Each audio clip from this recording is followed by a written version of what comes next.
Okay, we are back live. Welcome, welcome. See when we can get the people in here, right? Let me see here if we're back live here. And we are. Let's check the sound. Testing 1, 2. Testing 1, 2. All right. I can hear myself there. All right. Welcome, everybody. Welcome, welcome, welcome. Smash those hearts, everybody. Let's get some more people in here. Share this out, share this out, share this out, right? Where's everybody? Welcome, everybody. Let's get everybody in here. Welcome, welcome, welcome, welcome. Let's get some people in here now, right? Let's get a bunch of people in here and start answering your questions again. I had some lunch. You guys will be getting the notifications any second, right? Had some lunch, and you guys pop back in and we can answer some more of your questions and keep moving. Keep moving, right? Where are you guys at? Where is everybody? Welcome, welcome, welcome. Where is everybody? Everybody get in here, right? Where are you guys at? Right? Let's get some people in here. Share this out, share this out, share this out. Had some lunch. Welcome, everybody. I'm back to answer your questions. Okay, so ask me your spiritual questions. Let's get moving again. I was doing really good. We were in here for about 4 hours before I had to stop for lunch with my wife. Welcome, welcome, welcome, welcome. Right, News Jam 25. Welcome. Hit those hearts. Smash those hearts for me, and let's get some people in here. Share this out, and we'll get some more people in here, and we can talk. Answer your guys' spiritual questions. You see it right up here. Ask me your spiritual questions. Okay. Let's get this stuff rolling, right? Thank you for liking the live for me there. Thank you for that. Ask me your spiritual questions. What do you want to know? What's going on? I just spent 4 hours telling everybody what was going on. The last thing that was happening before I got offline, I had to get offline because my wife got home from work for lunch. So I stopped and had some lunch with her because it is currently, what time is it over here? It's 4 o'clock, 4:07 p.m. in New South Wales, Australia. That is where I am. For those of you in the United States of America, it's 9:07 p.m. on the west coast of America. So that means it's 3 hours past that on the east coast of America, right? So it's about time, almost time for the people in Europe to start waking up. It's 4 o'clock in the morning in the UK, right? So welcome everybody. Welcome, welcome, welcome, welcome. Those of you who are still up, you're up late if you're in the Americas. Otherwise, you're over here in Australia, or you're in the Philippines, or you're somewhere in Europe, and you guys are getting up early in the morning, right? Peter Holt, welcome. Jordan, welcome. Hit some likes, hit some hearts there before you take off. If you decide to do that, give me some more hearts so we can get some more people in here and ask your spiritual questions. See it right here. Ask your spiritual questions. What are you guys up to? What do you guys want to know about? I was talking about the Christ oil within earlier. While I was doing that, Thomas, welcome. Before I went to the break, somebody, I don't know who it was, I hope they come back, somebody said, he's telling half truths, because I was telling you that everything that you're looking for is within you. And people were saying, so is Jesus going to come back? And I said, there's nowhere in the Bible where Jesus said that. And I think that's what that person was talking about. I was going to ask that person to give me the passage in the Bible where Jesus said, and I'm a 4-time minister, so give me the passage in the Bible where Jesus said, wait here, I'll be back. And don't quote me Genesis where it said that Jesus was the Word and that God was creating the universe with the Word, and the Word was God, and therefore Jesus is God. And don't give me that passage in Matthew where Jesus told them that God said, I will come like a thief in the night, because they weren't talking about returning to get you, to bring you to heaven at all. They were asking about when the enlightenment was going to happen. You guys should look that up, right? So welcome, welcome, welcome. What do you guys want to know? Ask me your spiritual questions. I am a 4-time minister. I am a 5-time spiritual leader. I am here and I am talking to you. Just so you know, I didn't put it on the screen, but I'm actually channeling. I'm not speaking to you as Leonard O'Neill, this physical body. I'm speaking to you as Kelto, and I just didn't put that on the screen. So people who come in, they don't realize that until I actually start talking to them, and then they start figuring out where I'm from, right? And I start telling you things like what's really happening here, and why you're here, and why you're stuck here, and what's going on. My name is Kelto, and I'm from the 11th density, that is the 11th dimension. And I am speaking to you from there, as a matter of fact, because that is who I am. And I'm here to answer all questions about what's going on. You want to know what's going on? This is an illusion. This is actually a dream inside the creator's mind, and you are actually the creator. There's the truth. There's the truth of what's going on. Everything else down here is a lie. Except for your religions, they're actually trying to tell you that you're supposed to look within yourself and see that you are the savior you're waiting for. You're the savior that you think that you're looking for. Okay? That stuff is within you. You're supposed to actually realize that. And that's what all of your religions were telling you. And they're using metaphors and they're using allegories and they're using things like that when they're talking to you, because when they wrote that stuff down tens of thousands of years ago, the people that were alive at the time were very, very uneducated and very small minded, very simple people. So you didn't understand what was happening. So to describe to you that you are, in fact, immortal angels, immortal beings that descended and came down into human form to have this organic experience, and you're pretending that you don't know what's happening to you, would not actually have anyone even today realizing what was happening. So the conversation that was written down and the information that was written down confused everybody, because when you come further to today and all of you guys start trying to look at things like it's real and literal, then people would get angry with me when I said, okay, so the creation story says there was first this big giant, and that somebody had to, and I have to use the word on this communist platform, unalive the giant because it was in the way. The Japanese talk about that. The frost giants in the Viking pantheon, even your creation story originally in the Hebrew, which is now Christian and Muslim as well, talked about that in other Mesopotamia and things like that, where there was this big giant, and then some places they called that person a god, and that god had to be unalived. And but if they're not unalive, they're just sleeping, and we are in the head of that creator. Oh wait, no, we took the skull, and that's the dome of the sky, and the teeth are the mountains. So let's see, we're in the mind of the creator. This is the stories that were being told to you that are true, but people started trying to take them literal. Then when people were trying to control your religions, they said, well, no one's going to believe that giant business because we don't want people thinking, hold on, there was something else that was here before us that was really, really big, right? Because then they might associate that with God, okay? And that God is sleeping, and that we are in the head of the creator. We are in the mind of the creator. Well, we can't get that. It's too easy to get to that story. So they just kind of forget about that story and take it out of your creation. And then they just kind of went to the Big Bang theory, right? Which when they left that in, right, how do we figure out what we can actually, what we actually forget and where we're actually from before 3D? You look within yourself, my friend. You look within yourself and expand your consciousness, and then there's this place that you guys know as the Akashic records, or the halls of Amenti, or the mansion of records, the library, the great library, the hall of records. I don't know what else you guys refer it to in the different religions that you have here. You gain access to that. So how do I deal with these feelings I'm having? It depends on the feelings that you're having, right? So this is not live. No, I am live. I'm not sure what you mean. Are you saying no? I am live. This is a live where I'm here talking. I'm just saying the same thing I was saying before. Um, so you expand your consciousness to gain access to your own records, and then you can actually start talking to, even before that, as you start ascending, you can start talking to your guides, people that actually work with you, that are guiding you, and your higher self. That's how you start learning about all that stuff. So, Lauren, I'm not sure what you were saying there. You have a question? Please ask the question, and I will answer it for you. Yeah, this is live. I know I'm just sitting here talking, saying the same thing, and you're like, oops, I clicked on a video. No, no, no, you clicked on a live. I'm here. You have a question, I will answer it for you. Please ask. And anybody else that has a question, please ask. If you want to know what's going on spiritually, you want to know what's going on here for real. Is this a matrix? Am I stuck here forever? How do I get out of here?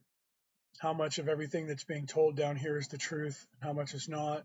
Ask those questions and I will tell you. So Lauren, take your time and type in your question and I'll answer it for you, okay? You were in the live before, right? You have so much skin showing. I'm feeling different things. I'm wearing a tank top. I apologize for that. It's summertime in New South Wales, so I have a tank top on. Um, so I normally have a regular shirt on, but it's warm here. Today's not 30. Yesterday was 30, but it's we're right at the edge of the summer here, so we're having monsoon rains, and we're not having actually the rains, but it's very humid right now. So I have a fan going, and I'm wearing a tank top. I apologize if I offend anyone with the skin showing that I have showing. How do we get out of here? You how you get out of here is you wake yourself up. You have a veiling process on your third eye, so you don't have any memory. That's normal. It's being done to you so that you can have an organic experience of this ascension. Okay. So if you want to get out of here and you're tired of being here, you have to stop living in the third dimensionality. Okay. Stop living in 3D. All right. So you have to actually start looking in spirit, in the spiritual way to get out of here. You don't have to go to church. Religion recruits you. Spirituality waits for you to find it. You need to look within yourself and find that. You have different, even religions that are kind of teaching that, Buddhism, Taoism, and the like. There's a couple more that are teaching that. Christianity used to be teaching the way, like the Tao Te Ching, the Book of the Way. Jesus was teaching the way, but it's being controlled right now, that religion. So it's actually a war machine currently, and has been for about 1,000 years, just like the Hebrew religion before it, the Greek religions, the Roman religions, the Muslim religion. Those are all war machines that are being controlled by people who are warmongers and want to conquer the world. But the way is still in there. You can read the way in there. But if you go to the churches, they'll just teach you to sit down and wait for somebody to come get you. And that's just not true. So you just have to do that, right? You said you would talk to me. Yes, yes, I am. That's what I'm doing. If you're asking questions, I'm talking to you, right? So hi, hello. Yeah. So, but there's other people that are going to be in here that are also going to be asking me questions, right? So is the Bible true? Most of it, yes. Most of it, yes. If you read the Bible, the Old Testament and the New Testament on your own, you'll get more truth out of it than you will if you go to the synagogue or the Christian churches. I'm a Christian minister, so I'm not throwing rocks at the Christian church. I was knighted by the Holy Roman Catholic Church, but they're being controlled, and they're teaching you from the book of Romans, and they're just teaching you how to sit down and be a good little Roman.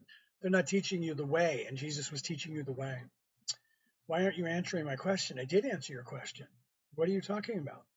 You asked a question and I answered it, right?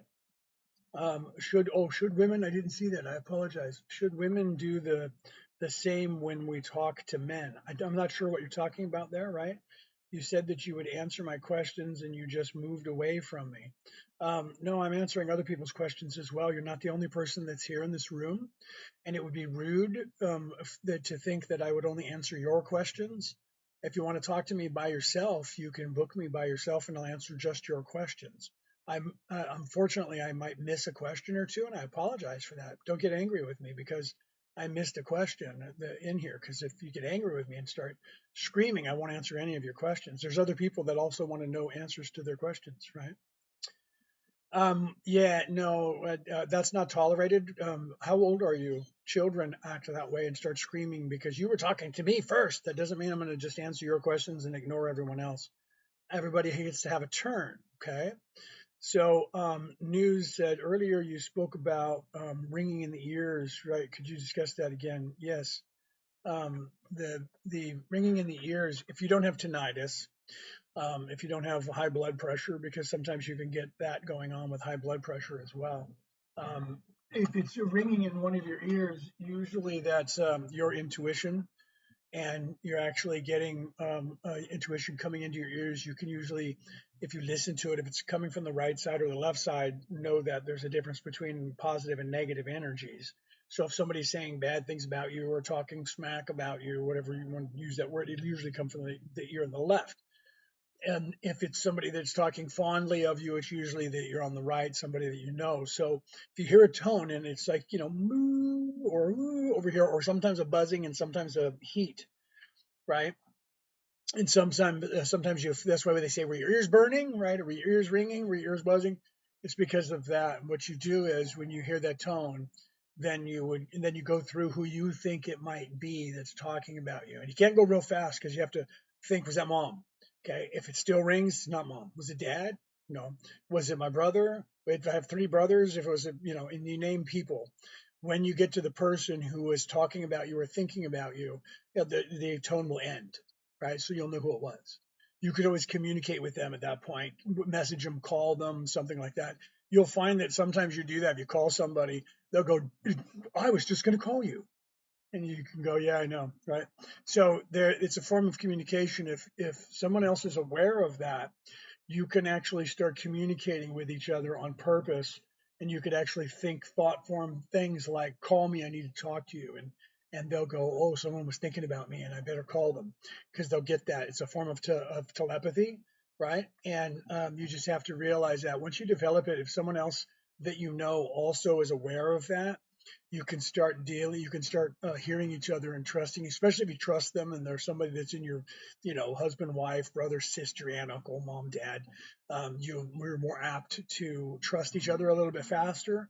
But you can do that if people are listening, or saying bad things about you. You can go, oh, that's that guy who hates me. He's talking smack about me over there. I can tell, right? You don't want to call those people. But yeah, you have to, when you become in tune with your body, you'll find that there are other ways that we communicate with each other. We also have subtle ways of communicating with just looks, like men have their own conversation. We can have our own conversation with one another without saying a word. Women do the same thing.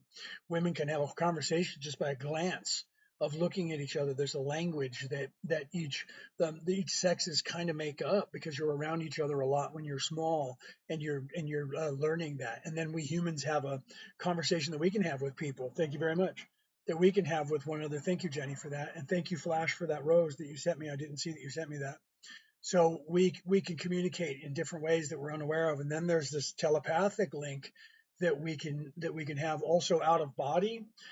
When you ascend enough, you'll start leaving your body and having the conscious memory of being out of your body and being somewhere else, either doing things or having a conversation. The most frustrating thing is when you wake up and know that you just had some really, really cool conversation with somebody who gave you like all the answers to everything in the universe, and you just knew it, and then you wake up and it's all gone, because you're not supposed to remember it down here, and the veiling kicks in again. That gets frustrating for people as they're starting to wake up, right? Thank you, Jenny. I'm here to give you guys the real truth about why you're stuck here and how you get out of here. It's what I came to this planet to do. My name is Kelto, and I am speaking to you from the 11th density, the 11th dimension. Okay, and I'm here on this earth, and I've been on this earth for more than 128,000 years. So I was here in the societal structure that died out 77,000 years ago. What you guys call the Younger Dryas. That was what you guys are calling now the Atlanteans. I was here working with those people and helping those people as well. And then I stayed here for this time because you guys were getting stuck by what you guys call the Anunnaki. There is no such race of being called that, of course, but you guys call them that. So it's a catch-all phrase now that was made up by Zachariah Sitchin in 1948, and then Giorgio Tsoukalos in 2012 told it to you again, like as it was fact. And then in 2015, he said those from the heavens came.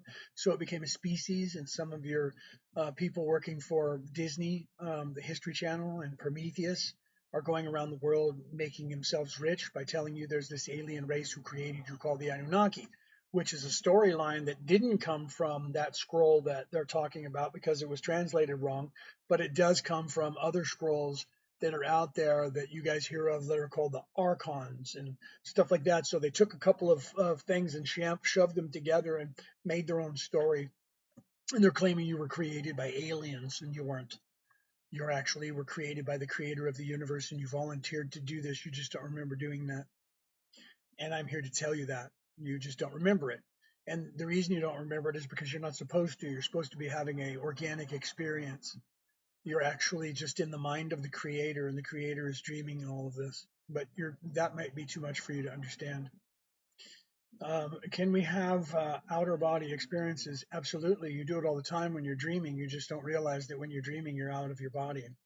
You're outside of this conscious mind.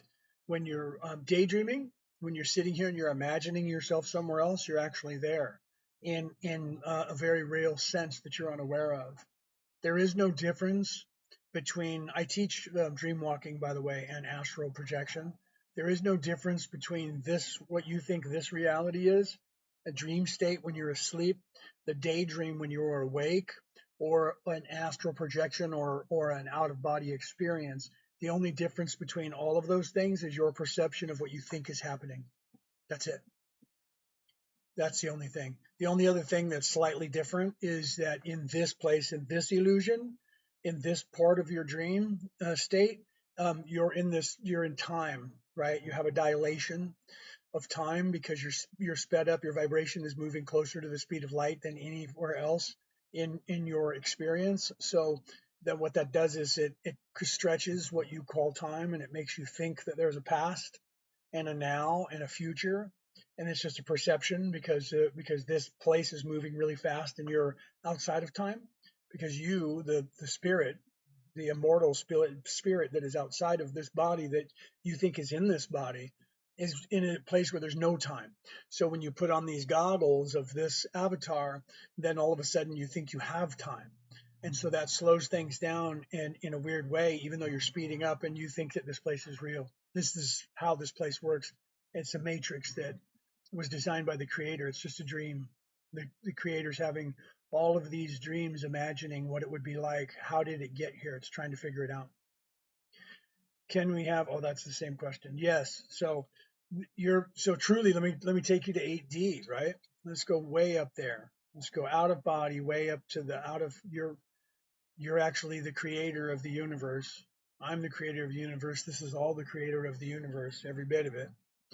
And it's just a daydream. The creator is inside the womb of something, and it is becoming, and it doesn't know what it's becoming, and it doesn't know how it got there.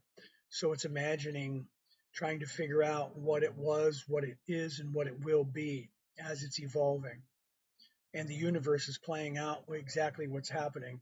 It's cell division, this universe and the multiverses and the galaxies and the galaxies and the universe. They're just cells dividing and expanding, and that's what's happening with your consciousness at the same time. We are all co-creators. Yes, I am lucky. Yes, we are. We are all co-creators. We are creating this place, and we are having experiences, organic experiences, to figure out what exactly is happening to us. And so we're becoming conscious. And as we're becoming conscious, as you're becoming conscious, you're helping the all or the one become conscious in this place. So we're figuring it all out. What is that? Patriot Woman 1, new here. What or who is the creator? That's a good question. The creator is something that even the creator doesn't know. So the question is who am I? What am I? It's the same question. The creator is that which has that which has created life in this place. That is who the creator is. There is no name. Names are only third dimensional constructs. We have names all the way back until we are one with the creator, and the creator doesn't know what the name of the creator is. So the creator, when spoken to like Moses, said, I am that I am. So the creator is I am. That's why the Hebrews refer to the creator as Adonai, because Adonai is an ancient word that means I am. Okay. The physical is the past, correct. Because the physicality is this low place. Physicality is 1 dimension, 2 dimension, 3 dimension, and as you move into 4th dimension and up, you start moving out of the dimensionality, the physical, and you start moving into the density, which is a light form body. And as you move in and realize that that is you and expand your consciousness in that place, this physical body becomes less dense and eventually disappears. And you become the light body once you realize that is you, that this is not you. You start moving into that. You're welcome. So you're in a place that you created for yourself to explore physicality, and you're becoming conscious of that. In all of us are, as above, so below. So we're becoming conscious of ourselves in this place and in every place all at once. I don't know if that makes sense to you. So tell me, what is deja vu? That's a very good question, Flash. That's the best question I've seen all day, I think. And have we been here before many times, and why are we here now? Deja vu is you expanding your consciousness past the point of the now, or more importantly, into the point of now. You're not living in the past. You're not living in the future. You're living in the present, which is past, present, and future together as one. So as you're on your correct path to do things, the deja vu that you're having is you jumping over time because you're becoming conscious of your higher self, which exists outside of time. So the deja vu tells you that you're on that right path, that you're seeing that. You can also have what they call the Mandela effect. Sorry, I hit you. What they call the Mandela effect, and that's memory of a different timeline than the one you're currently in, and you'll sometimes notice the differences because you have a memory of the difference, along with millions of other people who are actually in a different timeline that was parallel to this one, that is now no longer exists because the two timelines merged as one. Because time doesn't just go out like this. Everyone thinks that if you separate, that the timeline is just going to continue getting further and further apart. That's just not true. Sometimes they come back together. It's more complex than they realize. So the deja vu usually is an indication that you're on your proper path, because you kind of do this, you're going up and down and around, going off of your true path. And when you stay on it, you get more deja vus, letting you know that you're on the correct path. So the other part of your question was, let's see, have we been here before many times? The answer to that is yes. And why are we here now? You've been here, as I don't know exactly how many times you personally have been here, but it could be infinite depending on how old you are, right? Yes, Phyllis, I'm back. I said I would be back. So I don't know how old your soul is. I would have to talk to you to find out. But I'm truly, most of us have been around for a very, very long time, because we are the actual creator, just being separated. But the creator is constantly creating new individuals with a veiling, and then allowing them to have their own journey back. So each individual person, you would have to ask yourself, how long have I been here? But if you believe that you've been here a very long time, you probably have, because most of the souls that are here currently, who are only supposed to be here for about 1,000 years, have been here for over 12,000 years, because you guys got stuck. So was there a third part of that question? Why are we here now? You're here now because you are supposed to be in this place, moving either up to 4D, or you came from a higher plane of existence somewhere up in 5, 6, 7, 8, 9D, 10D, even 11D, and you descended back into a human form to help these people. It's one of those two choices. You're either here because you're supposed to be, because you came down here and you're going through this for the first time, or you have returned down here to go through this portion again, or to help these people. So it's individual. Why we're here, it can't be answered as a collective, because every single person is here at a different time, right? To overcome your karma, no. The karma that everyone tells you have this karmic debt. It's the only karmic debt you have. The only part of that story where they tell you karmic debt is true is that you decide what you want to learn when you're here. And sometimes you don't learn everything in the first lifetime, or in this lifetime, and then your life ends and you go into another lifetime, and you will continue to try and learn the same things that you didn't learn. They could try to call that karmic debt, but that comes from a place of control. The same way that in the Hebrew time period of Jesus, when he was here, in that religion, and still to this day, mostly, if you were blind, they said you did something wrong in a past life and God's angry with you. That's where that whole karmic debt came from, and it's just a lie. It's not true. It's a control mechanism to tell people to be quiet, and you're not worthy, because everybody's not worthy. That religion is based on guilt, and the Christian religion picked up that guilt, and they tell you you're a sinner. You're a sinner from day one. You're a sinner, and women are just evil, and you guys have pain and menstruation cycles because you ate a piece of fruit in a fabled fake garden that didn't even exist. It wasn't even about that. So that's part of something that they're still like saying to you that's not really true.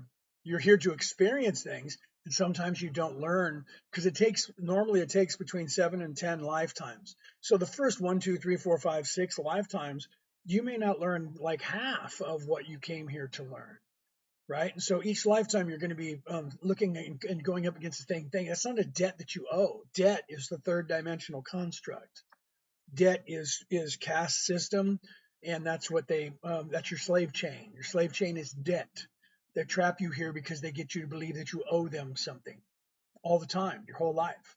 You owe them money. That's why you have to get a job. You owe them for breathing. You owe them because you were born on the king's land. You're the king's subject. You owe him 68 years of servitude because he's allowing you to live, or she, or whoever's in control. That's the caste system. That's a maritime law system that they set up here to control you. And they get you believing every part of it. And so anything where they say it's a debt to society, all that is something you owe because you're a slave. And that's what they're telling you. So the whole debt, karmic debt is a lie manufactured into a spiritual way to try and still get you to believe that you owe someone something and you have to go to work because you're a slave. And that's what they want you to believe. Okay. You don't owe anything. There is no judgment day. That's another part of that slave colonization of the ideology. They tell you that there will be a day when you will be judged for everything you did, and God's going to judge you on Judgment Day. That's a guilt. That's to control you, to make you do what they tell you to do. And then if you go, well, how do I not get in trouble and end up in hell? They go, that's a good question. Sit down right here in this church and I'll tell you how to get over that. That's the way to keep you in their box. So you're buying Starbucks and not Dutch Brothers. That's what that is. And then they get you to believe again that you owe a debt, you owe something, and then you'll be rewarded in the afterlife. Not now because you're a sinner.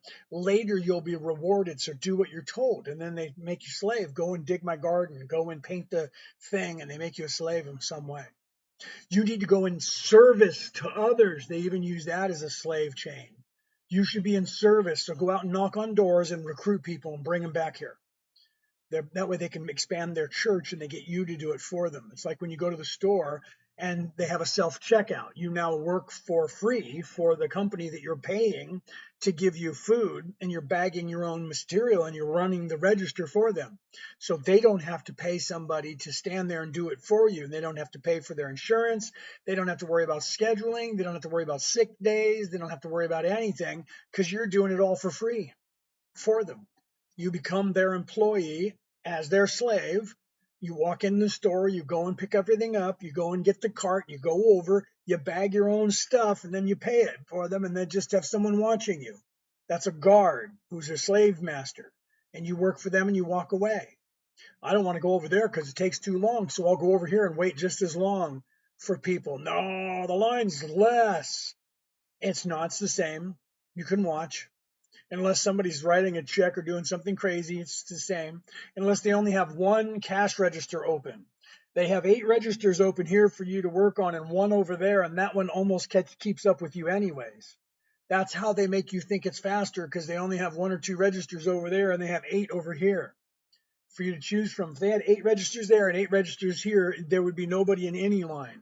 But they don't do that. You know why? Because they're encouraging you to be their slave. Okay, so let's see what I've missed here.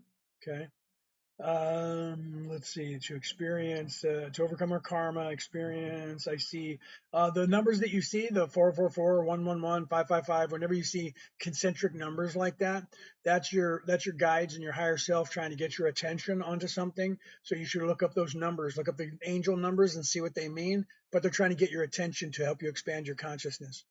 Are dragons and the Leviathan real? Dragons are real. They're just out of sync with this reality, this illusion that you're in. You won't see them until you're in 4D and 5D. Then you'll start seeing them. If the Leviathan is real, is it waking up? The Leviathan, like you think, the Oribus, that whole dragon thing is the wisdom is waking up, but it's not violent. They want you to believe that the snake, the serpent, and the dragons are all evil. Before they took control of your religions, all of those religions were wisdom religions, and then they told you that they were all evil and that you had to listen to them, and they started controlling you. So the dragons and the serpents were actually wisdom on this earth for about 80,000 years they were wisdom. They were the symbol of wisdom and knowledge. And now you're being told that it's the devil. Don't listen to them, right? So let's see, what is the best way we can help those in the camps right now in the U.S.? There's nobody in camps in the U.S. right now. I don't know where you're hearing that. That's a lie. Nobody is being locked in camps. People are being detained in centers because if there is people being detained, it's because people are illegal and they need to be contained because there are laws and people are not liking that these people are in their country. And so they're moving them out. So there's nobody being in concentration camps. Don't know where you're hearing that from. If there were, it would be all over the whole entire world news and everybody would be having a wingding about it. It's just if you go to a country and you show up there illegally, they're going to put you in jail if they find you. And then they're going to deport you back to the country that you're in. And that's probably the process you're talking about. So those people, if they're Christians, you should tell them you shouldn't have came here illegally because right now you're in a place that has laws. All this whole entire world has laws, and you didn't pay the right people. So if you wanted to get in, you shouldn't have paid the cartel. You should have gave that money to the American government, and they would have let you in. But you paid it to a cartel, and then they got you across the border, and then you got caught because those people didn't get a cut of your money because they're all evil. And you just have to make sure that you pay the right people to get into the right places. If you do that, then they'll let you stay there. All right, let me see what else. Right, I'm not saying that it's right, but there's no concentration camp. So if you're hearing that, somebody's lying to you. So why are they allowing all these churches to teach all this? Because the churches are in cahoots with the people who are giving them money to keep them from giving you the actual correct knowledge. They're being controlled from the top. Okay. So what they're teaching you, some of it's real, and the guys in the churches, the priests and the in the churches individually are trying to help you.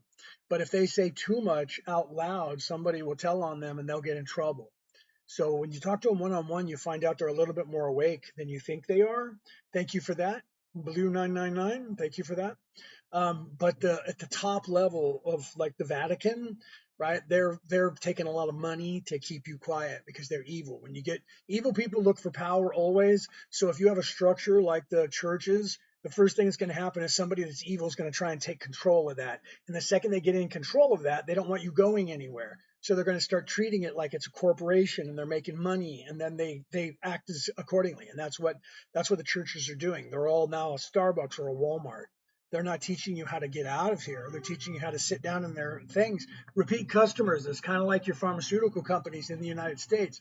Last time they cured anything in the United States was in 1948. You're almost 100 years since they've cured anything in that country. But man, don't they have a lot of drugs to give you? They're drug dealers. There's no cure. There's no money in the cure. There's money in drugs for you. Same thing with churches. There's no money in the cure of getting you out of here because you don't need them. If you expand your consciousness, you don't need them. Every single person who was telling you true stories like the Jesus was telling you you don't need to go and sit in their boxes to get out of here. The Lord, the creator of the universe, hears you.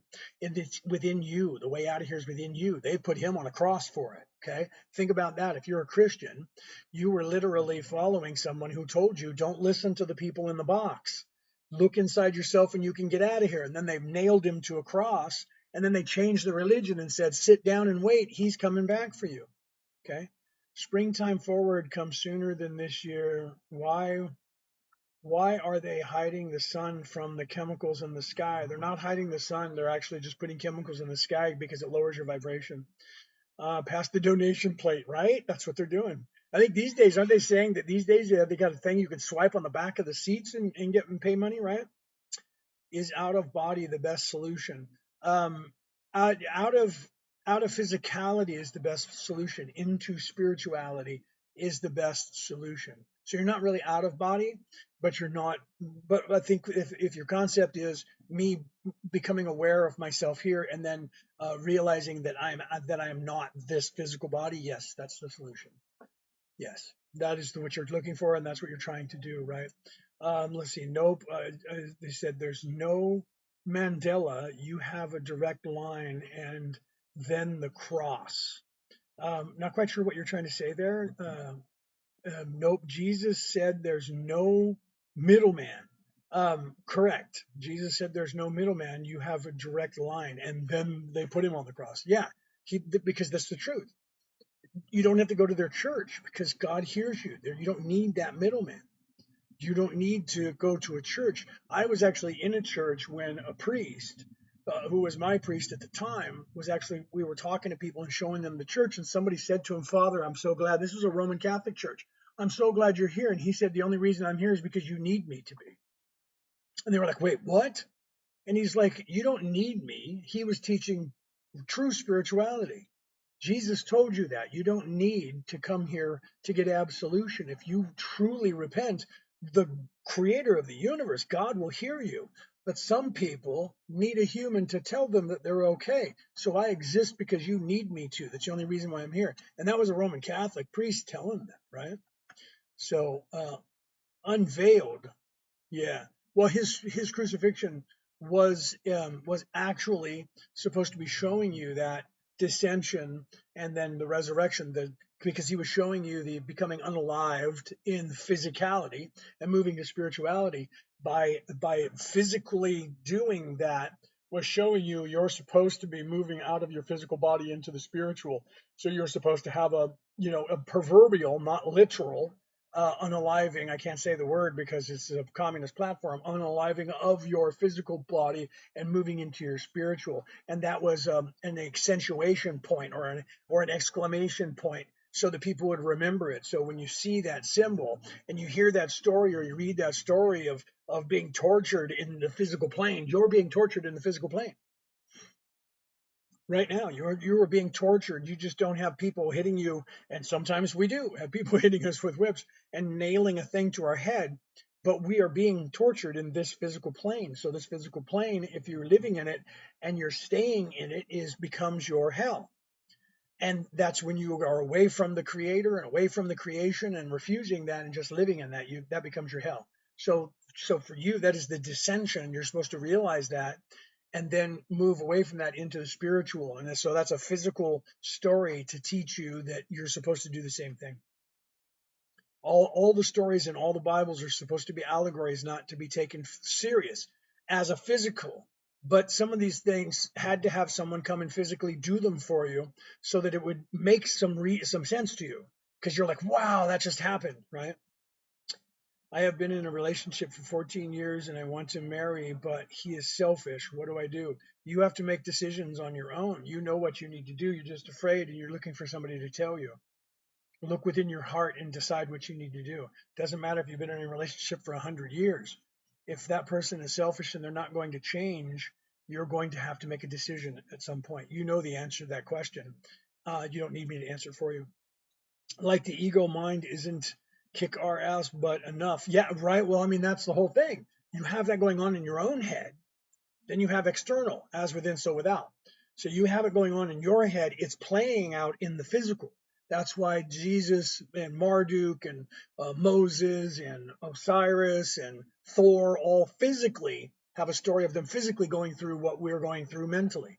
That's what what's his name, Joseph Campbell, was talking about in his book that's like this thick, The Hero with a Thousand Faces. He's showing you how everything in mythology and history is a metaphor for what we're going through internally, and then we're supposed to go through that same journey, right? So what was that? Somebody pinned that. Who pinned that? Who's here that pinned that? Does my wife just pop in and I didn't know it? Somebody's here that just pinned that for me. I sent 100 comments to your live. Hey, did you really? Is that what you're saying? You sent that? Oh, if you did, that's pretty cool. Thank you for doing that. If you did that. Seriously, yeah. If you did do that, that's rocking. 100 comments, yeah, that's pretty bad. Thank you for that. If you did that, thank you very much for doing that. So yeah, guess I'm a big mouth. That's okay. Did it actually say that you did that? That you commented 100 times? That's crazy. That's funny. I'm all right with that. You should be. You're asking questions. You're trying to figure things out. So if we're going to have a dialogue and you're going to ask questions, that's cool, right? I like to participate. Yeah, it said so. Oh, that's funny. Okay, is that what popped up on my screen for a second? Something popped up on my screen was pinned for a second. It was probably because you hit 100 comments in my live. That's hilarious. Oh, I'm all right with that. That's how people, find things out. There's a lot of people that are in here. It's just that they don't, not a lot of people, not everyone's asking questions. Some of you have questions. Maybe you're afraid to ask them because you think that your question might be People always say this is a dumb question. There's no dumb questions. It's just people asking questions, right? Isn't this really just a game? Yes and no. I mean, if you think it's a game, people are playing games and they're unaliving people in games. If everybody starts thinking in that terms, they're going to start thinking it's no different than, one of those video games like Fortnite, and then they're going to start offing each other. In humans, we're going to have a lot of murders then. So you can't go down that road and say this is just a game, because then people are going to start. You're going to have the murder rate is going to skyrocket. People are going to be just unaliving people. They would love you. The bad people would love you to start doing that to each other.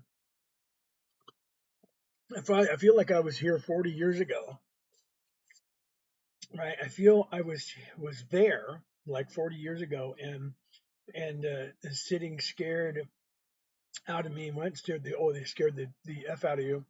And I've gone in a circle back here. Well, that's very possible. You could have been in a different life, and you could have, something could have happened to you there, and you could have came back into this one, right?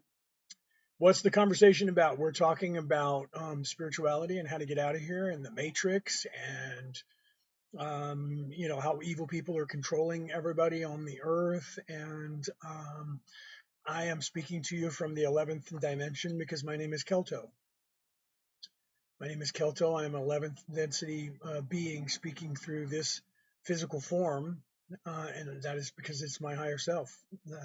Is that too much? Is that so? How do we become free away from the corporations? You stop buying their stuff. You stop eating their foods. You ascend. You fix yourself. If everybody fixes themselves, by fixing yourself, you raise your vibration and you become a better person. You become smarter, and then they can't fool you. You also raise the vibration of everybody around you and the vibration of the entire planet at the same time.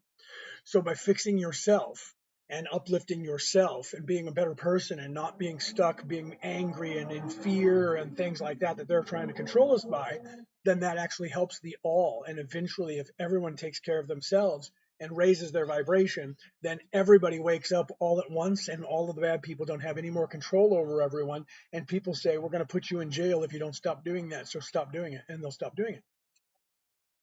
They'll try to tell us, no, we're in charge, and then everyone will say, no, you're not. Okay.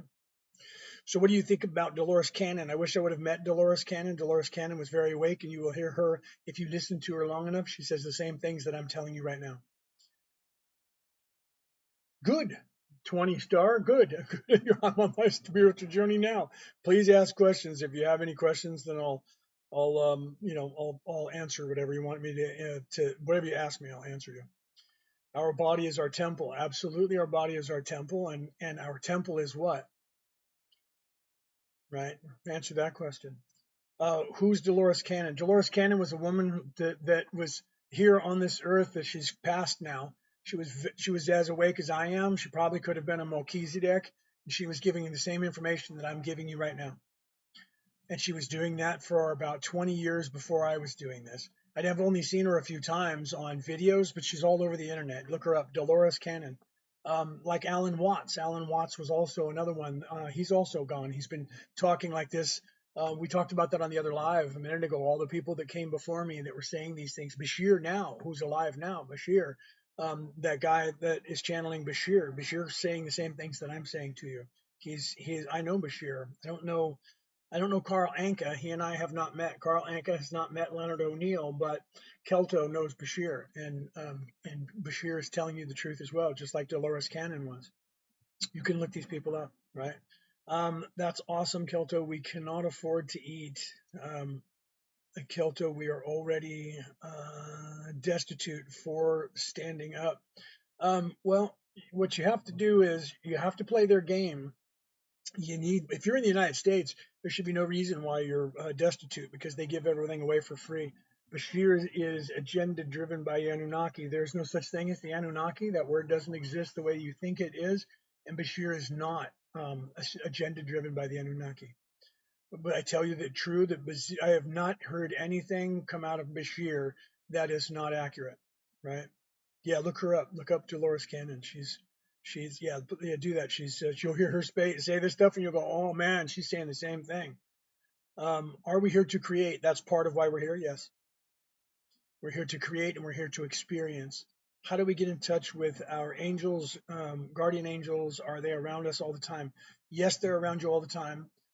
You get in touch with them by getting out of your own way. All you have to do is start lifting up your consciousness, and then tell them that you're ready to communicate with them, and then listen. They'll communicate with you. How do I stay positive when I know so much about how messed it up the government is here? Because you rise above that and realize that this is an ecosystem. This yin and yang is an ecosystem that the creator created, and it's actually perfect and it's beautiful, and people are supposed to do bad things. There is no wrong and right. There is just experience. Once you realize that and see that for the truth, then you don't get angry at this stuff anymore. You just realize that everybody's just experiencing and playing their part to do what they're supposed to do. Our body is the kingdom of God. Our body is, because we are the kingdom of God, because, my friend, we are God. We are the creator of the universe. They shut down a lot of services here in the States. Food is almost as expensive as ISVE is on some. I believe that. I do believe that it probably is getting that way. Then you need to start growing your own food. Go back to growing your own food, planting it, even if you have to put planters in your house. If you have a backyard, start growing your food. Don't be dependent on them, on the system. They're going to try and make it illegal for you to make your own food. Pretty soon they're going to tell you can't cook your own food in your own house because they're trying to lock down and keep in control. Unfortunately, Leanne, yeah, I'm not saying that I condone it. I'm not saying that it's right. I'm not saying that we shouldn't prosecute them and put them in jail. What I'm saying is that everything has to have an opposite. You don't know what life means if there isn't death. You will never truly know what life is if you're not chased by death. So the fact that people die around you makes you like life even better. So you live it. Do you see? That's what you're supposed to do. So the same thing. You don't know what peace is until there's war. And then you understand peace and you really appreciate it. Otherwise, you don't appreciate it. That's what's happening with most people because they haven't seen a war and they haven't been exposed to that. So because of that, they're taken for advantage. They're taken for granted their life. So when your life becomes in danger in some way, you realize how important life is. Okay, that's what all of that stuff, whether you like it or not, that's what that stuff gives us. I wouldn't want it to happen to me either. Do you see what I'm saying? But those things are there to show us what the opposite is, so that we understand and physically can spiritually, organically experience life. Otherwise, we don't know what it means. If you're sitting here and you don't have to worry about anything and you're not veiled and everyone knows I'm God, I'm God, I'm God, I'm God, no one will ever learn anything. Right? It sounds cruel, but you'll understand that when you move up to a certain level. You'll understand that it's necessary. The ego is necessary for us to move forward. It pushes us forward. It helps us to learn. I have 6 dwarf fruit trees that come inside fresh eggs, right? That come inside fresh eggs. Well, yeah, I mean, if you're growing that stuff and it works for you, that's good, right? God is experiencing himself through us. Yes. Oh, wow, Patty. Yes, you're absolutely right. In this place. 100%, Patty. You are correct. God is experiencing himself and becoming conscious of itself, of their self, not him, of their self in this place. You're absolutely right. Through us. Absolutely. Yeah. Because we are him. We are them. Like, I hate to use the vernacular him because there is no masculine or feminine when you're outside of this physical plane. Everything is androgynous in your terms. Coming inside for winter and chickens for fresh eggs. Oh, that's good. Then, you know what I mean. You have to go back to that. That's why my book is entitled "Returning to the Old Ways," not just in a religious or in a spiritual way, right? Returning to the old ways, the reality about reality. Returning to the old ways. There's a link in the bio. That book is the first quote in there is religion recruits you, spirituality waits for you to find it.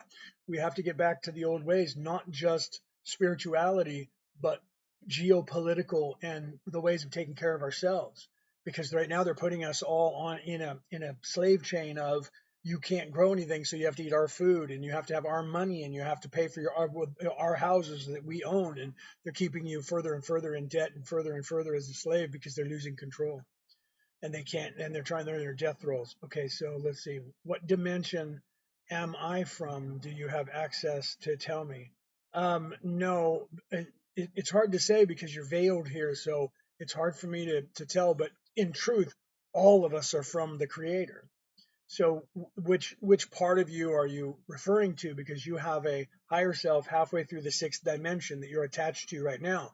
So if you're here for the first time, then you think you're from here. But then if you expand your consciousness, you're going to think that you're from 4D, and then you're going to think you're from 5D, and then you're going to think you're from 6D.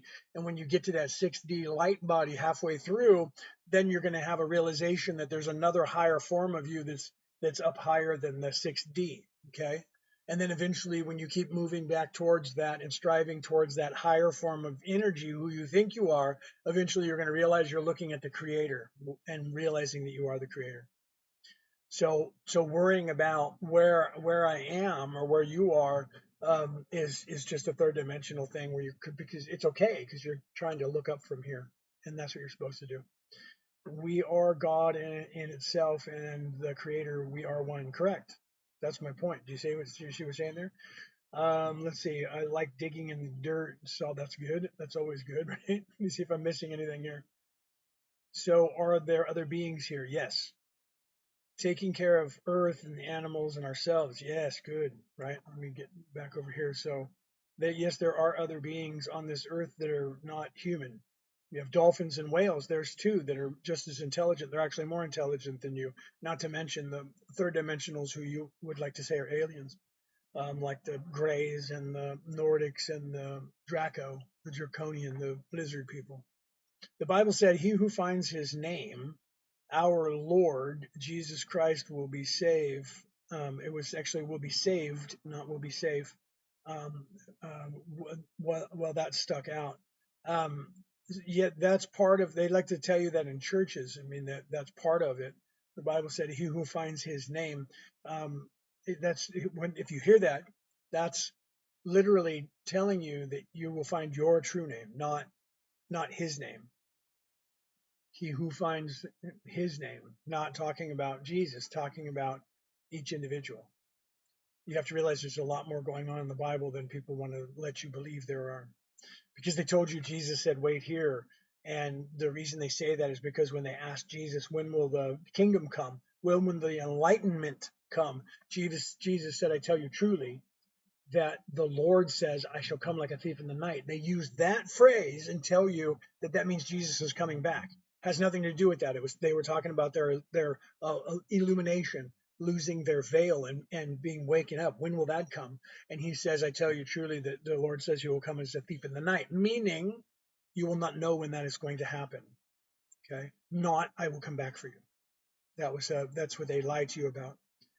Nature is my religion and the earth is my church. I love that. Do you believe in NPCs?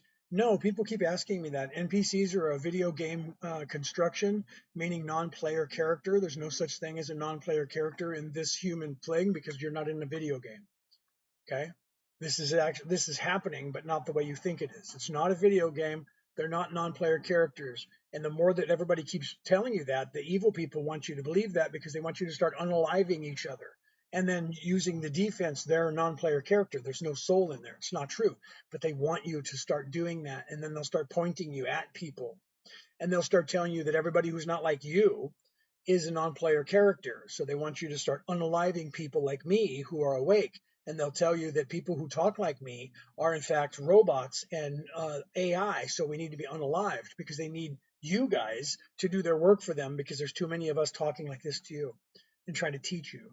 So there's no such thing as a non-player character. We're not in the middle of playing what's that game where everybody's a soldier running around and half of them are non-player characters and the other half are humans doing it. Right? That's where not Fortnite. This isn't Fortnite, but so many people have played it. They're getting you used to the idea that some of us running around here are not actual humans, right? Octopus, ants, bees, yeah, right. Other things that are as intelligent as us, other beings. Everything is a being, right? Right, Patty? Everything is alive. Everything. That wall behind me is alive. The air that's moving right here that you guys don't know about has a soul, has a spirit. It is alive. It's just not self-aware right now.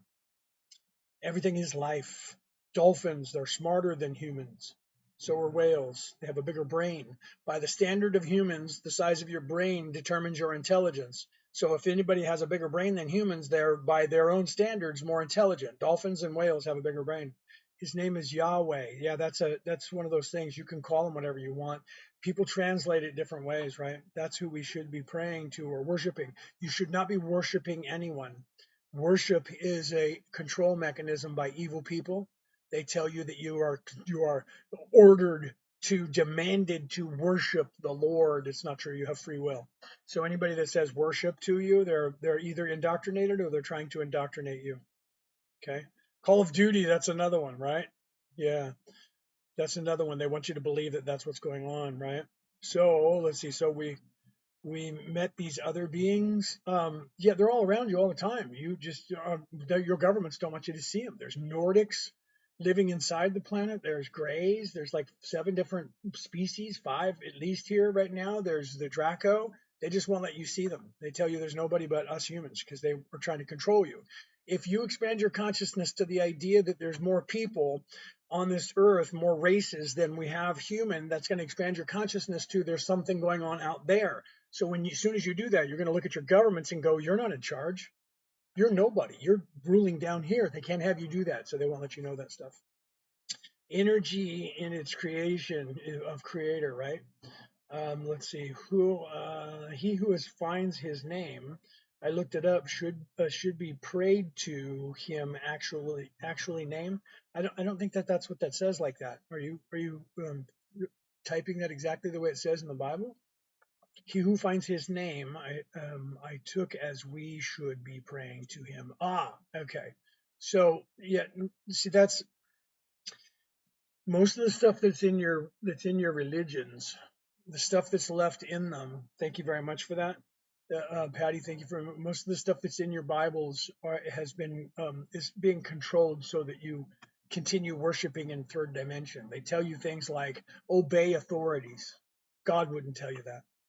Jesus wouldn't tell you that. Jesus said you have to do these things because you're in a place of doing. So when they said to him, "Should we pay taxes to the Caesar in Rome?" They were trying to get him arrested by the Romans, and they were trying to trick him. So he said, whose picture is on that coin? That coin belongs. Well, it's the Caesar. The coin belongs to him. Pay him what belongs to him. Okay. When you're in third dimensionality, okay, you have these people who believe they own you, and they have convinced you that you need money to live. Okay, so until you take back control from them, you will have to do those things to live. Okay, so most of the stuff that's in your Bibles that they're teaching to you from the pulpit is designed to keep you in the seats so that you keep coming back and give them more money. Okay, third dimension, right? So the third dimension, explain the third dimension. The dimensionality is physicality. Okay, so you have dimensionality, first dimension, second dimension, third dimension. That's a physical plane. That's a physical place. Okay, your immortal spirit does not reside in a dimensionality. It resides in a density, which is a spiritual place, a place of energy that is outside of time. Okay, you think this is you because you were told in this place that this is you. You're supposed to expand your consciousness to the realization that this isn't you. Normally, that's what would happen.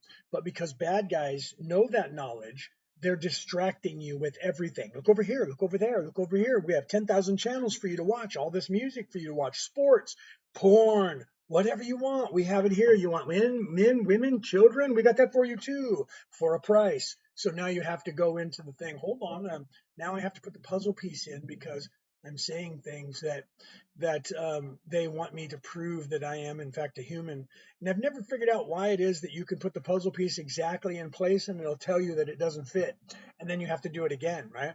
So they want to make sure that I'm not AI because I was already on here for 4 hours, right?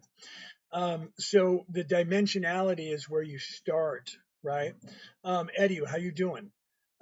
So yeah, you have to realize dimensionality is this physical plane. You're supposed to realize that you don't exist in the physical plane, and then you move into your light body. You start realizing that you are a higher self, and then when you know that, eventually, when this life cycle ends for you, then you'll have the choice. Did I learn everything I was learning, or did I come here do everything that I came here to do? If the answer to both those questions are yes, you move up to the next place. The next place you move up to will have a less dense physicality and a little bit more dense energetic place because it's a density. And then when you go to fifth density, by that time your physical body will be about half. Your legs will be gone and you'll be floating in the air, and your body will be kind of see-through. Your physical body will start to disappear. It won't be a human body by that time. It'll be something different, and it'll start to disappear by the time you get halfway through the sixth density. There will be no more physicality to you. You will be just a light being, and you will be very bright, and you will be energy, and you will get sustenance from the universe itself instead of growing food and eating it. Explain how to manifest a home. If you want to manifest a home, you decide where you want that home, what that home looks like. Okay. You even envision that in your mind, and you see yourself living in that home in your mind all day long. You think about it. You just don't see yourself living in it. You feel what it feels like to be in that room, walking through that house. Imagine what it smells like. Imagine what it sounds like. Imagine what it feels like when you touch it. You have to manifest all of those things. Okay. Where is this house? What does it look like? If you have a house in mind, you go and you find that house, and you manifest that house.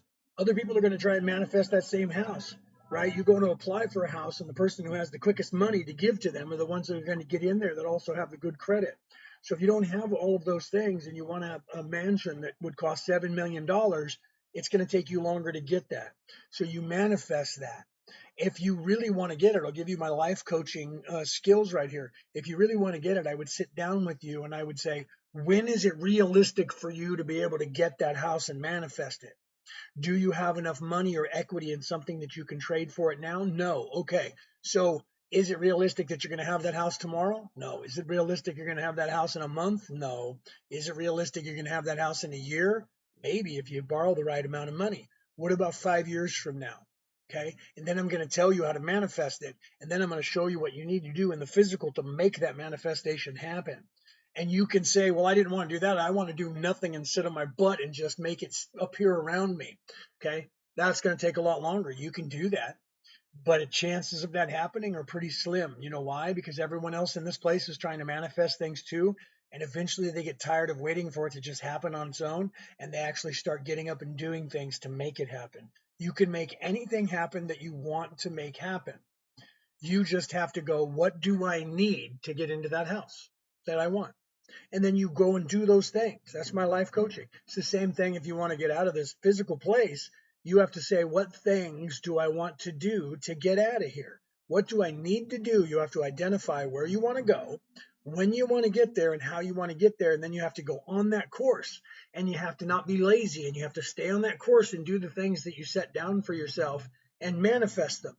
If you have to get a certain thing done by a month, you need to do it or you're missing your deadline. Do you see? It's not actually that hard. It's just a matter of making it your routine and actually doing it, right? I had a slip and fall and had the money for a down payment, right? So you had a slip and a fall and had the money for a down payment, right? So is that you had the money because of the slip and fall and you had the money, or did you have a slip and fall after you had the money, right? It's true that they have been trying to suppress our memories too. Yes, they're doing everything they can do to keep you in a lower state of vibration. If you look up the IQ test, they'll tell you that it's made by all these intelligent quotients. Look up the actual study that the IQ test is based on, and you'll find that they say the average person has an IQ of between 100 and 135. It's actually a little bit lower. And what that means is the average person's mental capabilities, maturity level, is between 11 years of age and 17 years of age. The average person is not an adult mentally ever in their entire lives. That is what they're making sure that happens to you. I'll email you this mindset to sign up. Yeah, do that. Email us, merlinandmaeve@gmail.com. right? And then we can get that stuff started. Literally can tell you how to do that, right? I now own the house after 20 years. After 20 years. Yeah, seeing it. Yeah, right. So it took you time, but you manifested it, right? So 20 years ago, I loved this house. 11 years later, I fell and now I own this house. Okay, so but yeah, I mean, when you look at things, see, there's someone who manifested it, right? So when you look at things, you can move yourself into that place. You want a Carmen Gia, you can get it. You want $1 million, you can get it. You just have to take it from this place. It'll put it in front of you. All you have to do is be focused on getting that, and spend your off time working at getting that, whatever it is. If you want to own your own company, you have to learn what it means to own a company, how to start a company, and how to create a company, and how to keep a company. So that means if you don't already have that education, you need to educate yourself on how to do that. And then you'll be able to do it. No one's going to give you anything for free in a place of doing.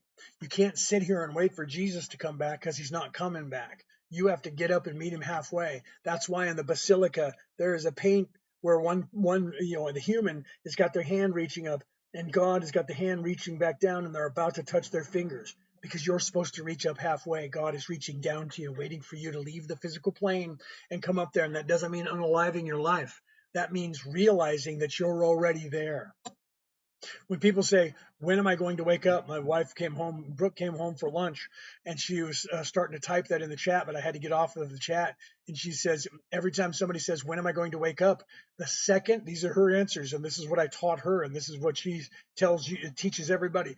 This, you want to wake up, you will wake up the second you quit saying, I want to, or I am waking up, or I will wake up, because all of those things is pointing it out in front of you and not right where you are now. I am awake.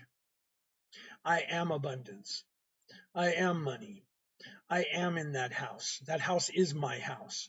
All I have to do is catch up to the time when I'm in that house. And I'm catching up to that time because I'm doing what I need to do to get there, right? Talk and think accordingly. Yes, Eddie, you have to do that. If you want, and we teach this in leadership, when I was in leadership in retail, in business, when I was a district manager, you walk the walk and you talk the talk. So you don't just talk the talk, you have to learn how to walk the walk, right? So if you want the job, you want a promotion, you act like you're in the promotion, you start doing what you would do if you were promoted, you start making sure that you know everything that you need to know in that position. And if you don't, you make sure that you're learning it, or you talk to somebody who is teaching it and you find out how to learn it. Once you have all the information that you need for the job that you want, if you're good at it and you do it and you want it and you're going to get it, you'll take it. And then the only thing will be in your way is somebody evil that doesn't want you having their job. Okay. So, who was saying that? Patty said that I was unalived. Can't say that word on TikTok without TikTok having a wingding because it's a communist platform. I was unalived. Where is that now? I was unalived. And now I'm missing where you were at. How far back was that? Um, you had addictions too. Most of us do, right?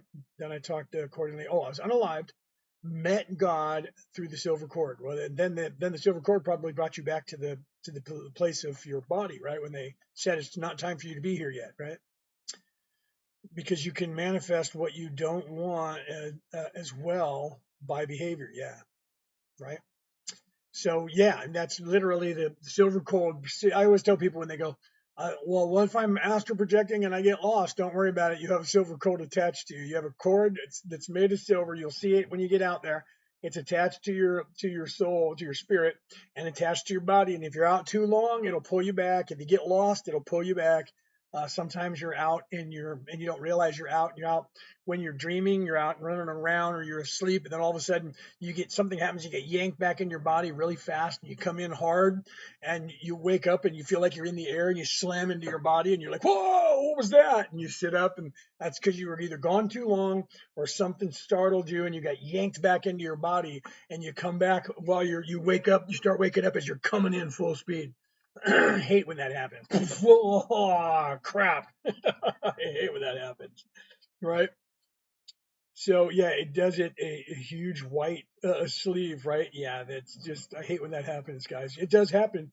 Sometimes we stay out too long and we get yanked back. If something startles your physical body will yank you back. If you have cats and dogs, It doesn't happen as often because cats protect your spiritual body and dogs protect your physical body. So if you have cats and dogs in the house, it's not as readily available. You won't come slamming into your body very often. We have cats, so we don't get slammed into our body very often because when something weird's happening, the cat will actually come in and they'll be like, "Meow, dude, you see this? We got demons. Wake up!" Or they'll chase it away. If it's something they can't chase away, they'll come in and go, "Hey, there's something in the house, man." And if there's dogs, they'll go after whatever's physical. So that's why dogs and cats are really good to have around, especially if they get along, right? So what are we saying here? Positive mindset and not talking about others, right? Ups and downs, always being confident is the key. Absolutely. Okay. So, not, not, no drama, no talking smack about people, being nice to people. I mean, that stuff is, yeah, that's just that's the key, right? I've seen karma how the circle of 12 in an asylum, right? Karma can be a pain in the butt, right? What if my dogs are outside dogs? They usually still pay attention to what's going on, but if you have them outside and they're chained up, they can't do anything to help you. They're just going to sit out there and bark. Why have a dog if you just chain them up outside? If they're outside, it's okay because they're going to guard your perimeter. But if they can't get to the front yard, they can only guard the part of the house they can get to. So if there's a front yard and somebody's trying to sneak in your house from the front, they're not going to do you any good being in the backyard. They can't get to help you. But they still will guard the whole area, right? Do you believe in outer body dreams? We're not just can see yourself, but flesh of other beings. Yeah, I actually teach that. I teach how to people how to spirit walk. I teach you how to dream walk because to learn how to go out of body, you have to learn how to control your dreams, and then you can actually spirit walk. You can actually go out of body, and you can go anywhere. I do it all the time. I mean, in a very real sense, I'm doing it right now because the person who's speaking through me is nowhere near here. This person is in the 11th dimension, is nowhere near here. That's where I reside most of the time, right? Dogs and cats become us. Yes, they do. Yes, they do, Fat Pat. You were a dog or a cat or a bird or a tree or a blade of grass or a fish or a snake or a bear or something before you were human. Unless you didn't grow up on this planet, you could have been something else, like a mog or something weird. They aren't chained. Okay. They have 3 acres to keep the chickens safe. Well, yeah, so they're also protecting the chickens. That's fine. They'll be around everything. It's just to wherever they can't get to. Like if they can't get to the front of your house, people could come to the front of your house, but they'll bark. So dogs protect your physical body. Cats protect your spiritual body, right? We have coyotes. We live in Texas. Yeah, you got to worry about the coyotes when you live in Texas. I never lived in Texas. I always wanted to go there. I lived in Arizona. Lived in California. I was in Wyoming. I was in Montana, Utah, Oregon, Washington, Nevada. All around there. What am I missing? Idaho. I was there, but that's I haven't. I didn't get. I wanted to be more in New Mexico, Texas area. I'll be there one day. I'll be there to come speak to you guys at an arena somewhere. You'll be seeing me in about 5 years, maybe less, where you'll be going and booking a chair and standing there and asking me questions.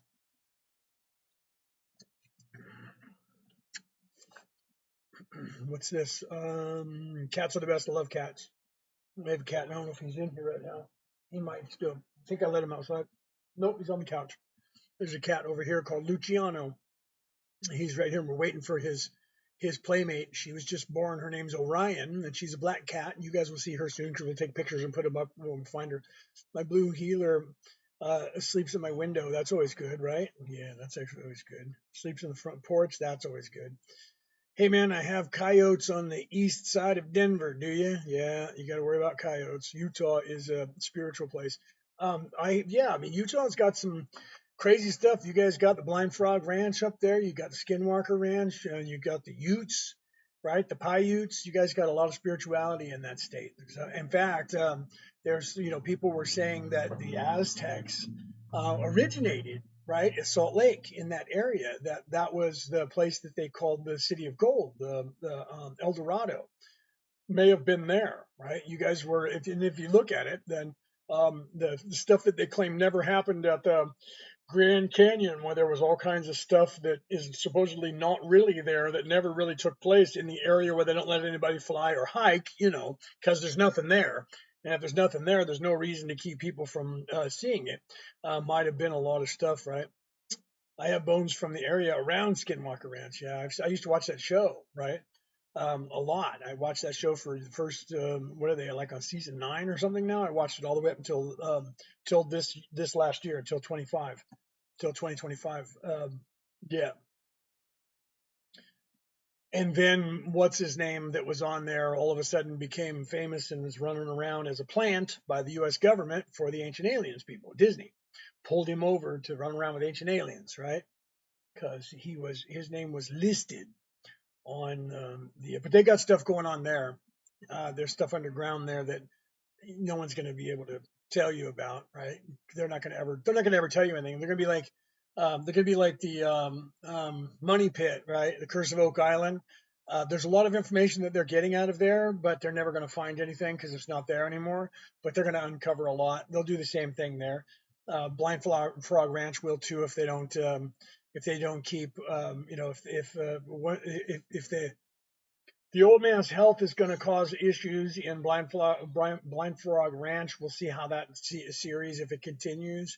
His health is kind of waning right now. We'll see what happens there. But the Skinwalker, they got a lot of money, so they're being propped up by Disney, so they'll be doing okay.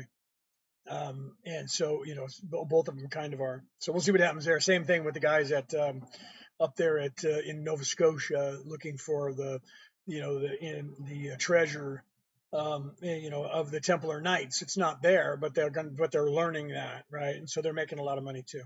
They're never going to give you any real information, just like History Channel's Ancient Aliens. You're never going to get. The federal government of the United States is never going to give you anything. They're going to roll it out slowly, and the whole idea of right now Donald Trump giving you information. We're going to look into the aliens and we're going to declassify a bunch of stuff. Why? Because everyone's asking about Epstein and the files.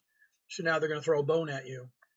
So that everybody's distracted by the bones that they throw. And they're just going to go back in time to 1938, and they're going to give you 1938, 1940, 1941, 1942. That'll take them until probably 2028 to get you past that. And so it's going to be 70 years ago. And information that doesn't mean anything anymore, but it'll be juicy, and all the Ancient Aliens people will run all over it and play with it. And they'll go on tour, and Disney will make $1 trillion on it. And then you guys will forget about Epstein. You'll forget about the files, and then Donald Trump will be out of office, right?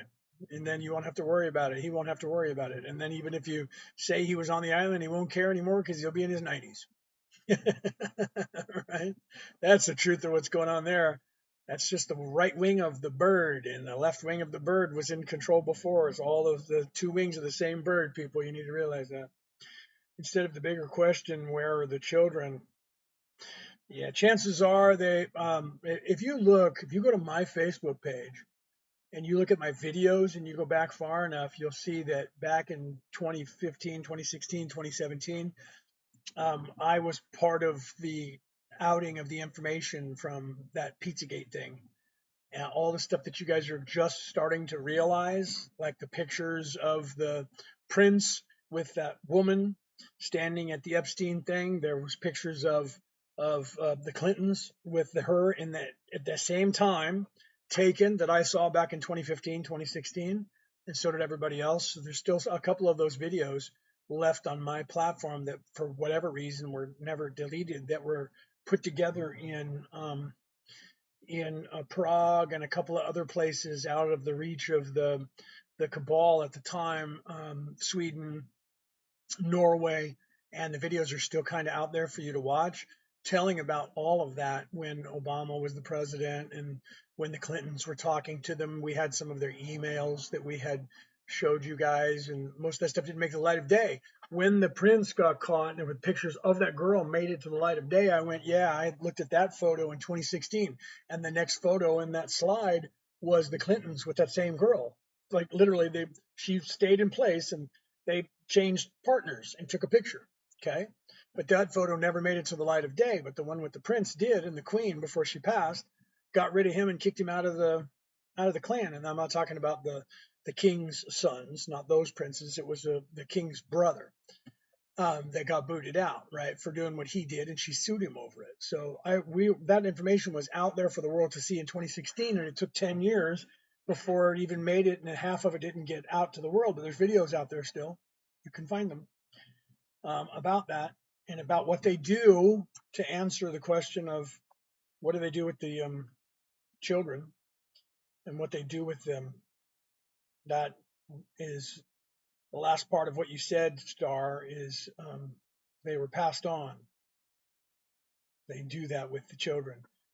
If you look at the documentary Above Majestic, you look at that movie, came out in 2017 or 2018. They have insiders telling you about that as well with the children. They talk about that and that group of people. I can't talk very much more about that on this platform. Right? We have animals, but not in the houses. My 5-year-old wants a cat in her room. Should I? Cats are great. Cats protect your spiritual beingness. So having a cat's why when we're sitting there and all of a sudden they start looking at things and they're jumping around and you're like, that cat's crazy. You think something's there. There is something there. You just don't see it. Okay. So it's good to have cats. Let them roam. Because if they meow at you in the middle of the night, they're usually going, dude, we got cockroaches. And I mean, not literally. They're, we got demons. There was a ghost. Some kid just walked through that wall, bro. And if it doesn't run from the cat when the cat chases it, then the cat will come to you and go meow and wake you up. Otherwise, the cat will come and protect you. If they ever sit on you and turn away from you, they're protecting you. If they're sitting on you and they're facing your nose, they're just loving you, right? If they sit on you and they're just looking at you and purring, they're loving you and they're giving you like Reiki. They're giving you loving energy. And the purring that you feel actually lowers your blood pressure. People don't realize that. Purring from a cat lowers your blood pressure and realigns your chakras. So if they sit on you in a different place, they're realigning that chakra. They instinctively do that. But if they sit on you and they turn away from you, they're actually protecting you from something. That they're making sure there might be some energy that they're sensing and they're sitting on you and looking the other way. So if a cat comes up to you and like weirdly climbs on you and turns around, you're like, why is this cat putting its butt in my face? Look around. That cat's getting on you and looking at something. Okay. Making sure it doesn't get to you. Cats protect your spirit. Dogs protect your physical being.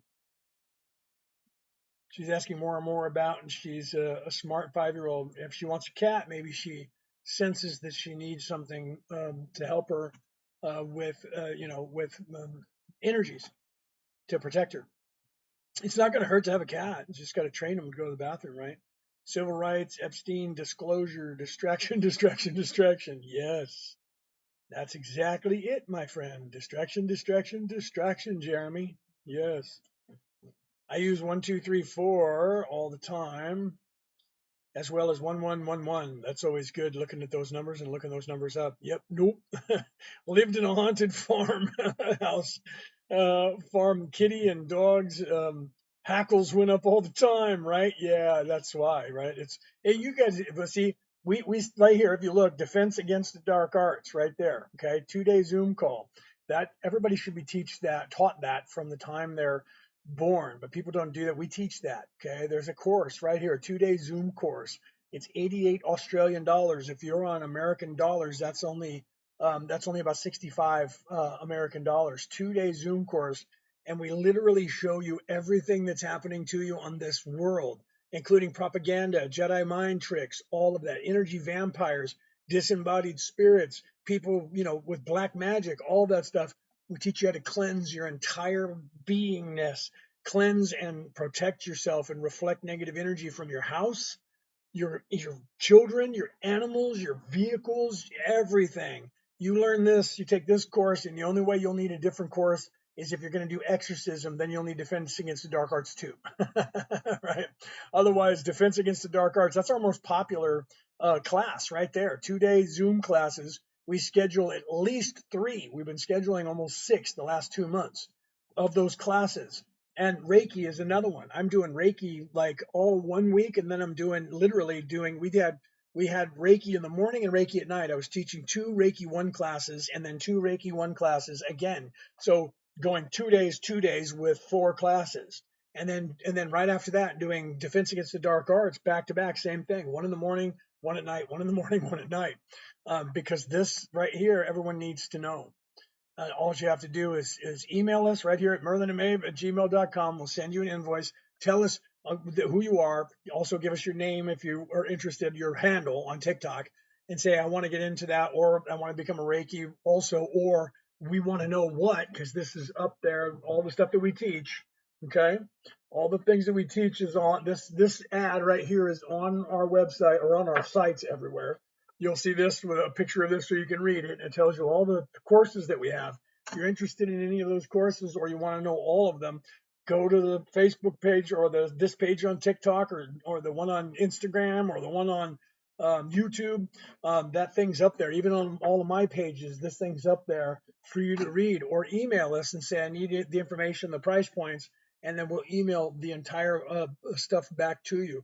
Defense Against the Dark Arts will never fail you, and you can teach it to your kids, your grandkids. It's insane. Also, by doing that, you see right here we're giving away a voucher, 3 vouchers. Win a voucher if you pay for any of our services by the 5th of March by 9 p.m. New South Wales, Australia time. Your name gets entered into a contest that'll be done on the 6th on Friday. That'll be our Friday, a week from tomorrow at 10 a.m. New South Wales time, and we'll be live here on this place with a computer, right, with everybody's name in it, and we're going to give away the $30 voucher. These are Australian dollars. $30 voucher, $60 voucher, and $90 voucher.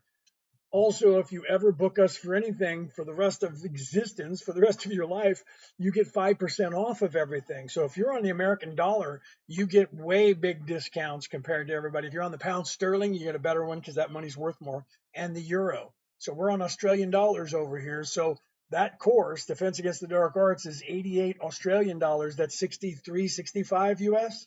63.60 pounds sterling. You guys get a deeper discount into that, and then once you do that, you might win one of these prizes, and then you get 5% off for life.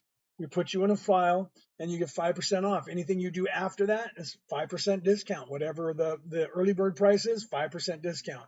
Okay, so if you guys are interested in that, email us. You want to learn how to defend yourself? It's right there. I had a love-hate relationship with that place, right? Right.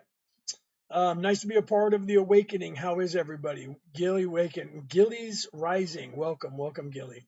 I noticed that and was trying to read it. Yeah, that's what that's about, right? That's up there. It literally says that. The top part says win a voucher, right? So for those of you who have booked a service, even if it's just a Reiki, a healing, whatever it is, you can see our first services. So if you're gonna pay for a class and the class hasn't come up yet, that's okay. Once you pay for the class, even if you're taking a class that happens after the 6th, and you pay for it or you put a deposit on it, that counts and we can enter your name. If you don't want it in there, you can just say, no, I can opt out. But if you want it in there, we enter your name into that contest. We do that every couple of months. I think we're going to do it every 3 months because right now we have people from December, January, and February. Yeah, we have like 10 names right now that opted in so far. As of today, we have 10 people's names, people that have taken our courses, right? Their names are going to go entering in, and we do this. We have a computer generation where it does a little thing that spins around with everybody's name on it, and ding. So we're going to be doing that live here on air on March 6th at 10 a.m. So if you guys are interested in any of the stuff that we teach, go to the page or send us an email and say, I'm interested. I don't know what I want. Can you please send me the whole list of what you teach? We'll send you the list and the price points. If you want the Defense Against the Dark Arts, just tell us, hey, I want to do the Defense Against the Dark Arts, but I don't have the dates. We'll send you the dates for those. Okay. And if you're into healing, if you are a Reiki 1 or a Reiki 2 or a Reiki, if you're a Reiki 3, you don't need anything from us. If you're interested in becoming a Reiki healer, and you want to go down that spiritual path, which we tell people, I can teach you everything you need to know, and we'll end up charging you money for everything that we're teaching you, or we can teach you Reiki, and it'll take a year, and you learn Reiki 1, Reiki 2, and then Reiki 3, which makes you a master, and you'll unlock like everything. It's the quickest spiritual path because you'll unlock like everything that there is to unlock. Any abilities that you want will also unlock. You'll become a healer. You'll also open up your third eye. By the time you become a master, you'll open up your third eye. So if you're interested in that stuff, then do that, right? Yeah, I don't know what country you're in. I think you said that you were in the United States, right? Is that where you're at, Phyllis? If you're in the United States, your money's better. right? Your money's better than ours. So, $88 for the Defense Against Dark Arts costs you like 60. Yeah, you're on the American dollar. So it costs you about $63 for and we do payments too. So if you're not able to pay the whole, like your 63 American, if you're not able to pay that all at once, we accept payments, right? But you have to have it all paid for before the class starts. But to get into the voucher drawing, you would just have to make one of the payments on that to get into that. I think that's what we're doing with that. We may not make you pay for the whole thing, but either way, if you do, you end up in there drawing, and then you're going to end up getting, if you win one of the vouchers, then you'll have money to spend on other stuff, right? How much would a year be for the whole thing? If you're going to do that, the Reiki courses, they're like the first Reiki one is 270 Australian dollars. That works out to about 199 US, something like that. And then you can't take another course even then for 3 months anyways. And those go up, and I don't have the paper in front of me. It's like, I actually don't have that in front of me. I apologize for that. We can send you that. But it's cheaper because if I'm teaching you everything individually, my price is $150 an hour, right? So 2 hours worth of me teaching you anything is already going to outweigh your Reiki, which is going to be, a 3 month thing. It's a 2-day course, but it'll take you like 3 months to really get tuned up from the Reiki, because you're going to be Reikiing yourself. And there's a lot of stuff. We have a book. There's a book that you get, right? That is the Reiki course, and it's got a bunch of stuff in here, a bunch of pages of things that you need to learn. That's just the Reiki 1 book, right? So there's a lot of stuff. It's a 2-day course that is on Zoom. We'll send you the book, PDF, whatever, on your phone or your computer. You can print it out. In fact, we encourage people to print it out. And then we teach you like everything about the chakras and about the meridians and your auras, and teach you about healing and energy and pulling energy in. And then you'll be learning to heal yourself. That's what Reiki 1 is about. And then Reiki 2 is about where do you do the in-person? We're in New South Wales, Australia. So if you were over here in Australia, then we would either meet you somewhere at a hotel or have you come to our house to do that. Right now, we're not touring doing the in-person ones, but we will doing them over, distance. It doesn't matter. I just did one this morning. I was teaching a guy for 2 days, and then I did his attunement this morning. And we don't even have to have you on the Zoom call for that, but we tell you when, because we want to make sure you're not driving or running machinery when we do your attunement, because you will feel the energy, and we want to make sure you're sitting down and relaxing when that happens. Because if you've ever had somebody Reiki you, you know that you can't just get up and run away. It's like having a chiropractor work on you. You have to sit down and do that, right? I am on the GC, so from past combos, we're about an hour apart. Yeah, so right, so I'm in Woy Woy. I'm in Woy Woy, New South Wales. So yeah, so you could literally drive here, right? It would take you about an hour, right? Is that what you said? About an hour. So you could actually drive here, and then, but it's a 2-day course, right? So it might even behoove you to do the Zoom and then maybe drive to get the attunement. That's up to you. If you want to drive and come into town, you know what I mean? We can do that and figure all that out, right? So it might be worth it for you to do that. If not, you can do it over the Zoom and just stay at home in the comfort of your house and not have to go anywhere. It's up to you. But yeah, let us know what you want to do. Right. Sounds like a great way to take time off of work and level up, right? Wait, when is Anzac Day? Isn't that coming up? There's some holidays over here, right? What is that? What are you talking about? Let's see. Hold on. What's this here? Classes open your third eye. Yeah, aren't you supposed to figure out how to open them? Reiki is actually a spiritual way. You will actually, by learning Reiki, I'm going to be teaching you, my wife and I, because we're both Reiki masters, we're going to be teaching you a spiritual path that you're going to start on, a spiritual journey to where you're actually looking within yourself and learning to balance yourself. All the things that I'm telling you guys how to wake yourself up, you're actually going to be doing in Reiki 1. So we teach you that, and then we teach you exactly how to do it. And then we attach you to the energy. Reiki means God's energy, light of the creator. We actually attach you to energy from the creator and from the planet. We literally attune you with that so that you're a conduit and you can pull that energy in. Then you pull that energy in and you start healing yourself, and it expands your your ability to pull in more energy. And then in Reiki 2, we teach you how to tune that and take that and put it in other people to start attuning them and start healing other people. And then that expands you even more. And by doing that, you unlock some of your intuition, you unlock some of your psychic abilities to be able to see auras and to be able to see people's problems that they have in their body intuitively. Getting into that empathic abilities start opening up. And then when you become a Reiki 3, after you do that, it takes about 6 months to have all of that done. By that time, if you're still on that journey, almost everybody will go down that path unless they just go, I don't care and I don't want to do it. But if you start healing other people and you realize what that does for them and you, then people say, I want to continue this. And then we make them a master and we attune you with these different symbols. And then you get these symbols and then you understand these symbols. And when you do, that expands everything, including your consciousness. And no one that I've ever met before that is not self-serving. Because if you're self-serving and you try to learn it, it just doesn't do anything for you. If you're in service to others and you become a master, you will shortly. It doesn't take usually but a month, 2 months, and you will become unveiled. So you're unveiled. Now you have all of your abilities. You actually understand what's happening here. You understand what's happening here, and you become a master. Okay, so that's the purpose of becoming a master, is because now you're like, awake as well. So it's the quickest spiritual path to enlightenment. That's why we're not allowing it to be a religion. Not allowing that to happen. Dude, somebody came in and I noticed the name and the memory. I got this wicked shiver, right? Sometimes that happens, right?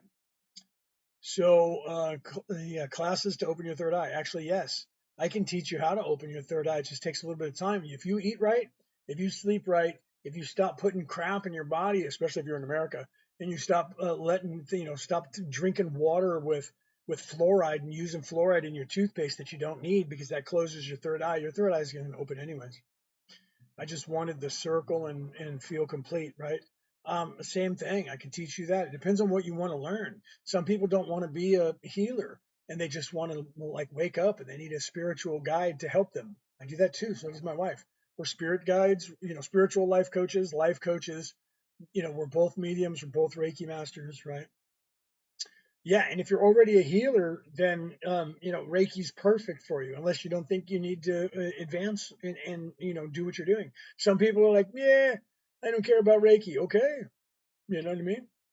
You do you. That's it. There is no right and wrong way. There is no time limit. There is, they want to tell you that you have a certain amount of time, and then you have to repent, or you're going to go and then oh, and Ashtar came here, and there's a certain amount of time, and then they're leaving. It's all a lie. It's all not true. there is no time limit. You're not running against the clock.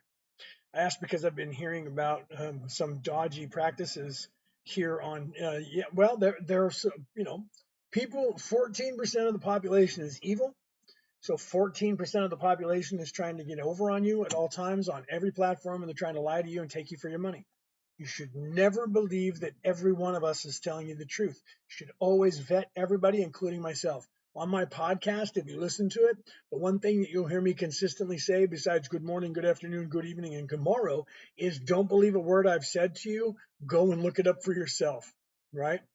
And my wife always says, every time she's even near me, if she were here right now, she's at work, but if she were here right now, she would tell you, stay curious and question everything, always, right? So it's GTO came in flashback to my brother's Burgundy GTO, the shivers. Sometimes that happens, right?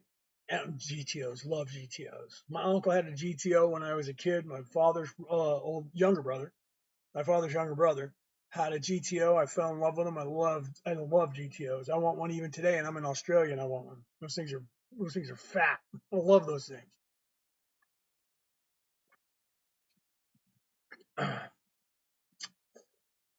So let's see what else we have here.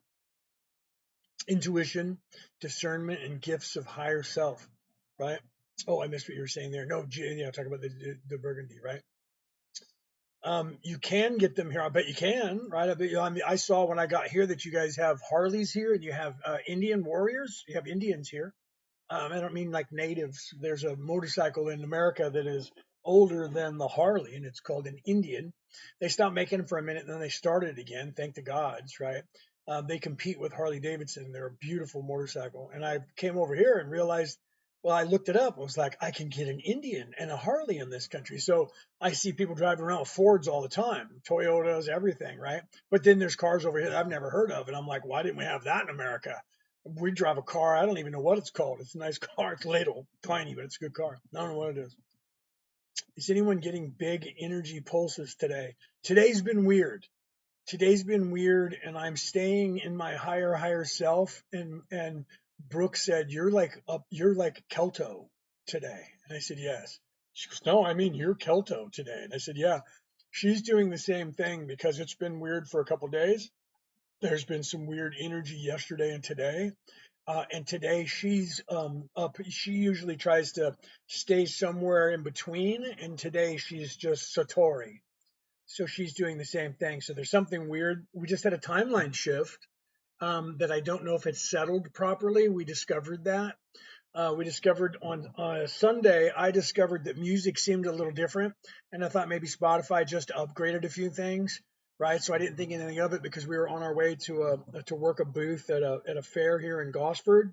So I didn't think, I just, okay, whatever, didn't think about it. So then on Monday, I started talking to Penny, who was here earlier today, and she said, I think it was on Tuesday, she said, dude, because her and I are both, we've known each other forever. She came here with us, right? So we've known each other in every lifetime. She remembers when we were wolves, when we were running around a wolf pack, right? She still remembers that today. And she said, dude, is music tripping because I'm listening to music and it just doesn't sound right. And I said, I've been for 2 days wondering why it's been doing that. It's been weird. And she said, well, I'm on Spotify. I said, me too. Maybe they did something. So I looked up Spotify and they said that they upgraded, but they did that back in November, right? And I said, I've been listening to this music because I was in a band when I was younger. I love music. I was in choir and sang in church. I love music. So I've been listening to bands forever, and especially the ones that are awake, and I talk about them all the time and tell you guys where to go to listen to different kinds of music that people are actually awake. They're not preaching to you religion or anything like that. They're actually awake. Like way back 70 years ago, Hotel California by the Eagles. That song is about being stuck in this third dimensional reality where you can check in, but you can't check out. Like bands like Red Hot Chili Peppers from the 1990s singing about Californication, same thing, right? Bands like Tool, everything Tool has ever written and sang about is about the awakening and spirituality, right? There's bands, Incubus, there's bands all over the place. Linkin Park even has a few songs. Like every band in the world, some of them people think they're just Green Day, right? Green Day, absolutely. Talking to people and preaching about being stuck and waking up, right? Yeah, The Sleep by Pantera, even Walk by Pantera in some ways, right? Cemetery Gates, that's just, yeah, Pantera. Again, good stuff, Raven King. Yeah. There's bands out there that Judas Priest, Rob Halford when he was by himself with Halford, right? And just songs. Look at Judas Priest with, what was that song they did in the 1990s? It was in black and white, and they were talking about, Painkiller. Painkiller is about the second coming of Christ. Right? It's about the next fall, and that the painkiller, which is Christ, has to come back down to earth to help humanity again. Pink Floyd, brother, Pink Floyd, Roger Waters, hail to the king, right? Yes, Pink Floyd. Yeah, for sure. So there's so many bands. Well, I'm listening to this stuff, and Penny says there's something wrong, and I said I've noticed that, but I thought it was me. So I looked it up. Spotify did do an upgrade, but it's back in November. So I said, okay, she was listening to Spotify, and I was listening to Spotify. I'm going to listen to music on a different genre, and if it's only Spotify, then everything else is going to be okay. So then I went to YouTube and I started listening to the same bands and the same songs, and I was like, it's not Spotify. Then I was going anywhere I could go. There's a couple of radio stations here. If you're in Australia, you know what I'm talking about, like 90s rock and a few others where they have like the different things that you can go on and load the apps and listen to music, right? So we started doing that. Brooke and I were doing that, and we were listening to songs that we knew, bands that we saw in concert, different things like that. And we were like, there's differences now. So there was a timeline shift somewhere between Saturday right? And it might have happened just before that, but I didn't listen to music. So there was some, yeah, shifty stuff. There was some a timeline shift. And what we have so far learned is that music is completely different. You'll listen to the same song, and there'll be a slightly different tone, a slightly different key, a slightly different beat. Maybe even the guitar solo that you knew about before is now all of a sudden different. And you go, when did they start doing that? And you go, they must have remastered the song and did something crazy, but it's just not true, right? Right? Yeah, I know, right? I'm trolling. Just breathe, right? I was doing the same thing. You're going to start listening to everything you ever listened to see if you hear differences. I was going all the way back to like when I was a teenager to like Ozzy Osbourne at like I forgot what it was, like Rockin' US or something. Literally a concert that I saw when I was like 15. You know what I mean? I was going back to stuff like Run to the Hills by Iron Maiden from like 1986 and listening to watching the video and listening to the words again and going, wow, this is crazy. You're going to hear that there's they do this thing with a microphone now where there's another microphone that wasn't on the track before with a voice, or Marilyn Manson when he did Beautiful People, there's a growl that wasn't in the soundtrack before while he's singing. um, who else? With Tool, Maynard has another track. Even in the songs where he's singing in another track and he's whispering, there was another one that was saying things, and we had to rewind that. That wasn't there before, and it wasn't because they remastered it. It was just weird, right? So it's the first time I've seen the Mandela effect affect music. It's usually just other things, right? And everybody just freaks out. So music was affected somewhere. I discovered it on Sunday, but didn't think much of it. And Penny discovered it on Monday or Tuesday, and we talked about it on Tuesday. And then after that, we'd just been obsessed. I was obsessed all day Tuesday and Wednesday with listening to music from every band that I've ever listened to in my life, even ABBA, just trying to go, what? Oh, no way, so it's different. Something has changed slightly, so a timeline shift happened, and there's a little bit of weirdness happening. I don't know what else has shifted, so we're kind of putting our feelers out and going and asking people, what do you notice, right? So sometimes that happens and the music changes a little bit, but it's okay, right? Music videos have also changed. There you go. Yeah, and some of the videos aren't exactly the same, are they? Right? Some of the old videos, you watch the video and it's filmed slightly different, right? So it's from it because we're in a different timeline now. They'll go call it a Mandela effect, but we're in a different timeline than when we were in last Saturday or Friday. I've noticed it with Matchbox 20. Okay, there you go, right? Rob Thomas. Okay, I haven't listened to Matchbox 20 yet. So if you're already hearing it, you've noticed something's not right, right? Something's off, right? So you're like, it's not exactly the same as what you heard before. It's still good. In fact, some of them are better now than the way they were played, but some of them are shit. Pardon my American. Penny's first thing Penny said was, all my music is shit now. And I was like, well, I don't know. I haven't found anything that I think sucks. I find some changes that I don't think are cool. I wouldn't have done that if I like the other version, but you know, so yeah, Gilly, there's what is called the Mandela effect. And what the Mandela effect is that the powers that should not be tell us that we're remembering something wrong. The problem with that is that there's millions of us that remember the exact same event exactly wrong the exact same way. Okay, so people like me tell you that it's not actually something that we're just mass hysteria or we're just remembering it wrong. It's not. It's because when the bad guys got here, they fractured this place and got it stuck, and they created all these extra timelines. Okay, and we're collapsing the timelines and getting rid of the timelines that they're in control when the bad guys are in control. Like, for instance, you probably don't know this, but there was a time in the 1940s when the Nazis won that war. There was a timeline where some of us were in, and the Nazis won that war, and they were fighting against that. You can see Philip K. Dick, an author who wrote like 100 books, and he at one point before he left this plane, he came out in France and said, every book I ever wrote was a timeline that I lived in, and I remember it, and I am now in this timeline, and none of those things have happened. So I wrote the stories of those books. And he told the world that, and people went, okay, so the man's crazy. but he never did it for any profit. He told the world that, and then he just went back into his life, and eventually he passed away a couple of years later. He just told the world all these books, and he didn't benefit from it. So it wasn't like he did it when he was young and told people and got millions and millions of dollars. This was later on at the end of his life, and he was like, this is what's going on. There's a video you can watch on YouTube. It happened about in the 1990s, I think. Philip K. Dick, and he wrote a bunch of books that have now movies. Like half of his books have become movies. And he literally said those really happened and I were in those timelines. So there's people that remember timelines that no longer exist because they collapse with another timeline. And that timeline disappears and they shift over into the next timeline. When we have those memories, like for instance, how many of you guys, raise your hand, remember the Monopoly guy, the little Monopoly man? Did he have a monocle on one of his eyes or no monocle at all?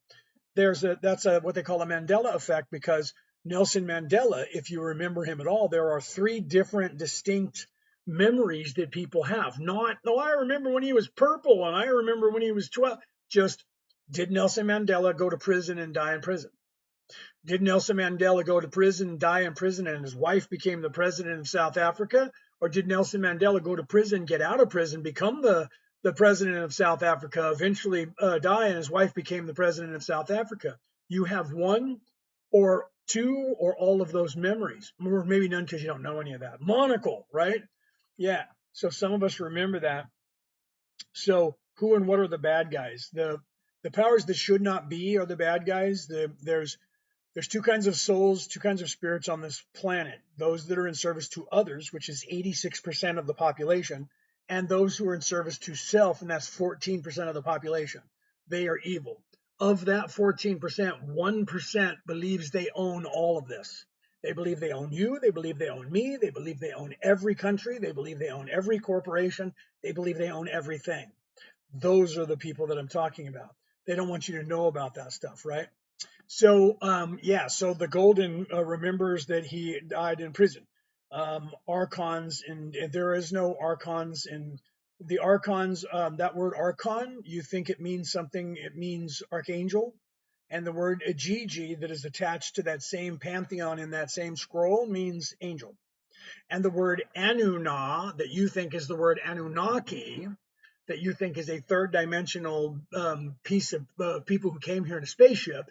That word was translated wrong by Zecharia Sitchin, then communicated wrongly by Giorgio Tsoukalos from Disney's History Channel in that pantheon. And then in 2 years later, he said those from the heavens came, and now everybody tells you they're a third dimensional alien race that created the human beings. The word that was translated by the actual scholars who translated that language is Anunnaki, and it means the new ones. It doesn't mean aliens, and it doesn't mean that they came to Earth. Okay, the word Anunna is the word, and Anunna means the new ones. And the story is the story of Adapa, not the story of Adama, not the story of Adam and Eve. It's the story of Adapa. Okay, and in that story they talk about that, and you hear the words archons. Archons means archangel today. Gigi means angel. So the archons were created by the creator, and the archons were given the power to create this place. They created this place and needed someone to manage it, so they created the Gigi, which are angels. And the angels were taking care of this place and the third dimension. They got lazy and said, I don't want to do this anymore. This is the oldest scroll in of the entire planet that all other scrolls came from. All other stories were copied from this one. You can look this up. Okay. And the Gigi said, you know what? I don't want to take care of this place anymore. They got lazy. They said, we need new people to take care of this place. None of this was happening in third dimensionality, by the way. This was all happening in spirituality that is up in 11D, 12D. Okay. So they were angels and they were archangels. So the archangels then created the new angel, and the new angel was perfect.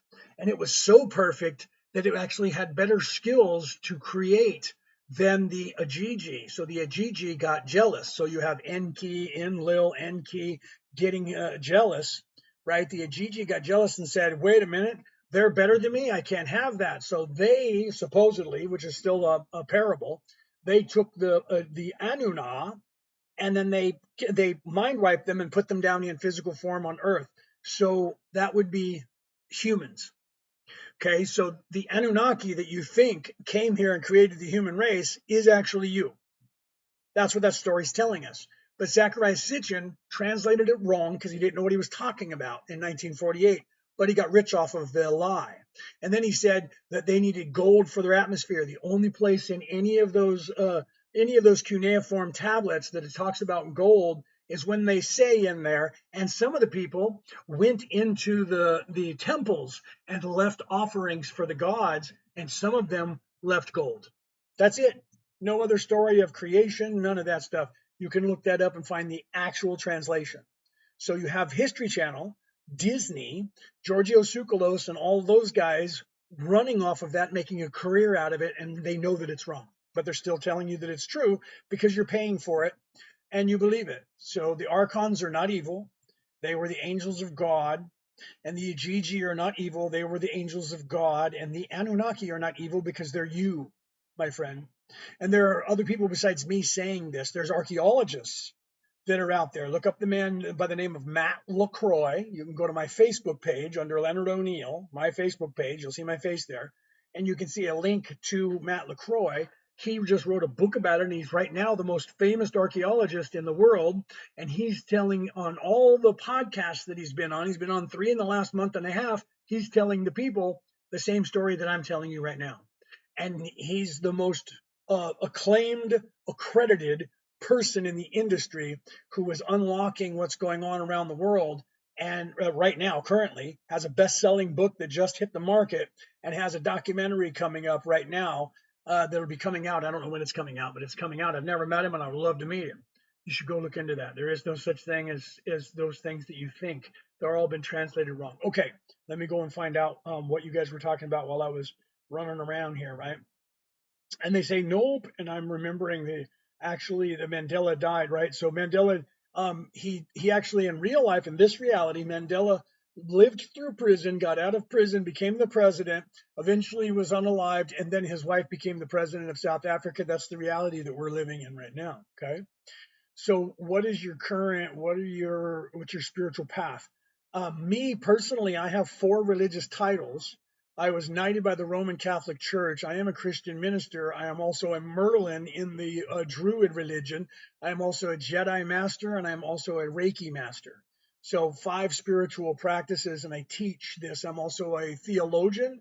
I've studied religion on this earth my entire life. Okay, so that's me in the physical. Okay, so the person that you're speaking to actually remembers being created by the creator. I am speaking to you. My name is Kelto. I'm speaking to you from the 11th density, and I am the Patal, the Archons who created this place. And I have come down here with many other people. There are millions of us who are here to help you, and there are like hundreds of us who are archangel energy that has come here to help you. This you don't have to believe. It's okay because the rest of the people at some point will believe that, but it doesn't matter. We've had to hide from you the entire time until you literally are awake enough as an entire societal structure to hear this information that we're giving you. We've been here with you throughout time since the beginning of your creation on this planet 77,000 years ago. Some of you might be older than that. I've been on this planet for 130,000 years already. And I'll be here until the end, until this place moves into 4D. So that you don't have to believe. You can go, oh my God, you're crazy, and I'm out. You can do that if you want. Doesn't matter. I'll still do it. Yeah, Jedi. Over here in New Zealand, there is a Jedi temple in New Zealand that has been here for, I don't know, 30 years. I'm listed over there as a Jedi Master. It's actually a religion in some places. In the United States, in the military, you can claim to be a Jedi, and they'll put that on your dog tags.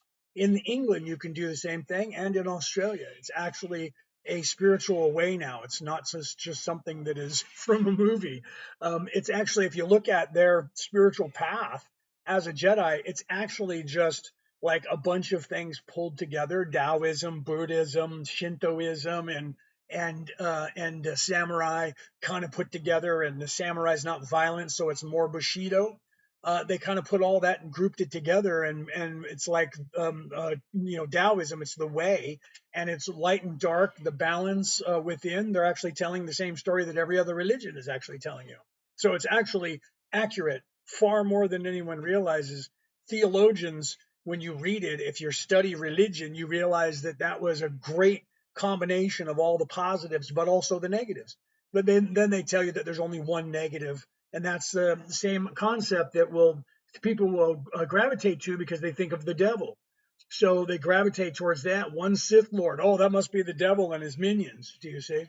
So it's actually a correct way and has become now a spiritual practice. But it's not, it's not accurate, because if it's not accurate, then all those religions that are on the earth right now are also not accurate, because it actually is telling the same spiritual way that every religion has been telling you. Taoism talks about it. Buddhism, those are both exactly that. The Bushido and the Shinto, they're exactly that. You look at Christianity. That was the way until they turned it into a warlike religion. When Jesus was teaching it, he was teaching the way. So it's the same thing. So yeah, believe it or not, that's crazy. Thank you for the. I didn't see you guys that gave me the stuff, and the golden pill. Love that. Thank you for giving me the GG there. 5 of those, right? Let me see if I missed your questions. I apologize if I have, right? Master of all. Yeah, no. Do I have powers? I don't have like the powers to like lift things with my hands. That would be pretty badass to do, right? That would be kind of cool. But no, see, the seeking power would be the dark side. Seeking power would be self-serving. I don't seek power, so I'm not looking to throw a glass at you from across the room by using that. I don't have that at all. Have you ever read a book titled what is that? 2150 AD? No, I have not. Who wrote that, and what is it about? Is it a spiritual thing, or is it just one of those sci-fi movies or something? Let me know about that. If that's true, then people are here to help us. Then that help should be free, no cost. I agree with you 100%. Everything should be free, 100%.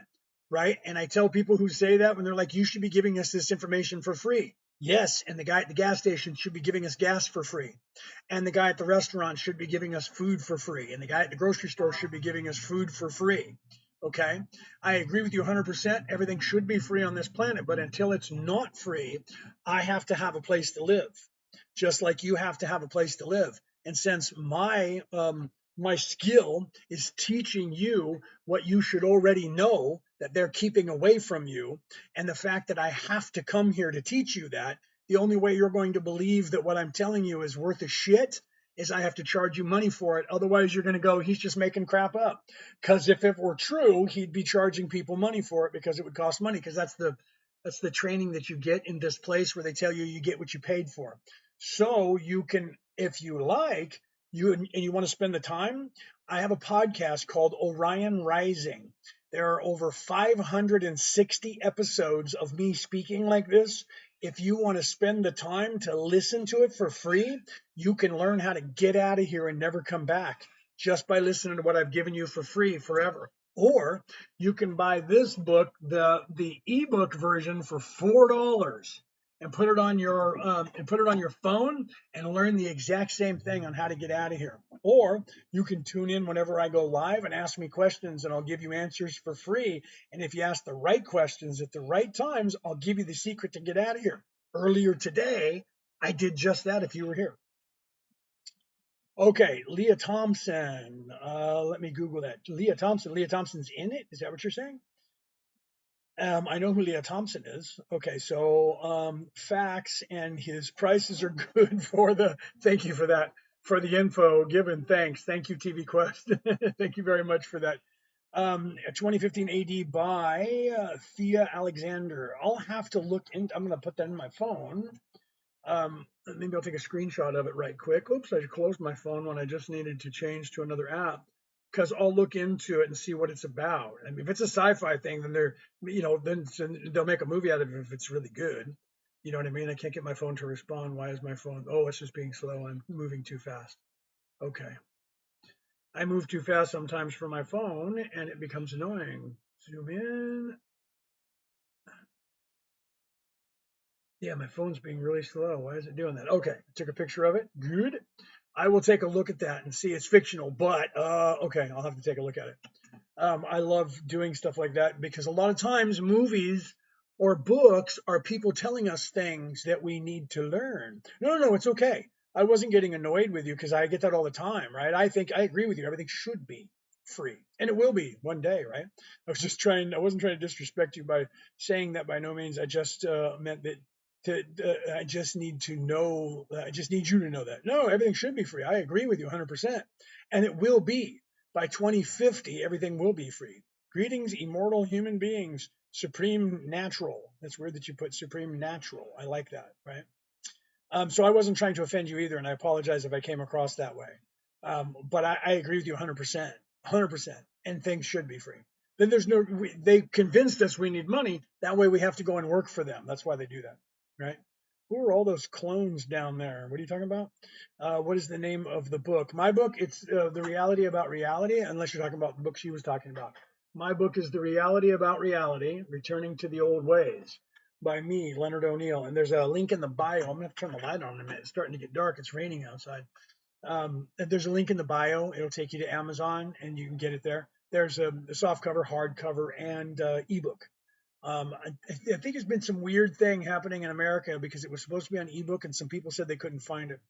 Who are the clones down here, or are we all real people? There are no clones down here, not yet. But we are all real people because we have a soul, right? Thank you for that. The first thing you'll find in there that you'll like is my quote that everybody seems to love that I thought, why has no one else said this? And that is, religion recruits you, spirituality waits for you to find it. I don't know why no one said it on this earth. So I coined the phrase. It's in my book. I own it now. I even have it on a shirt. I'm going to get it put on like everything, right? I'm already quoting myself and putting it out there to the universe. So if somebody starts making money off it, I'll sue them and get a cease and desist, and I'll make money off of them because it's in the Library of Congress, because it's in this book. I own the rights to it, and I published it on 8 platforms as well. So I own the rights to that, and nobody can steal it. And it's crazy because I thought for sure that somebody would have said it. So I'll go down in history, and when I'm gone, and you guys are old and decrepit, and you'll see it online somewhere with my name, and you'll go, I actually talked to that guy one day when he was on that thing called TikTok. Do you guys remember that? Yeah. Okay, Grandma, Grandpa, calm down. You didn't talk to that guy. No, I swear to God I did. And they're going to go, okay, yeah, you know somebody famous. Hopefully I will be famous by then, right? People will buy my book when I'm gone. They'll remember me then, right? Nah, you guys will remember me anyway because of the things I've done on this earth that you're unaware of.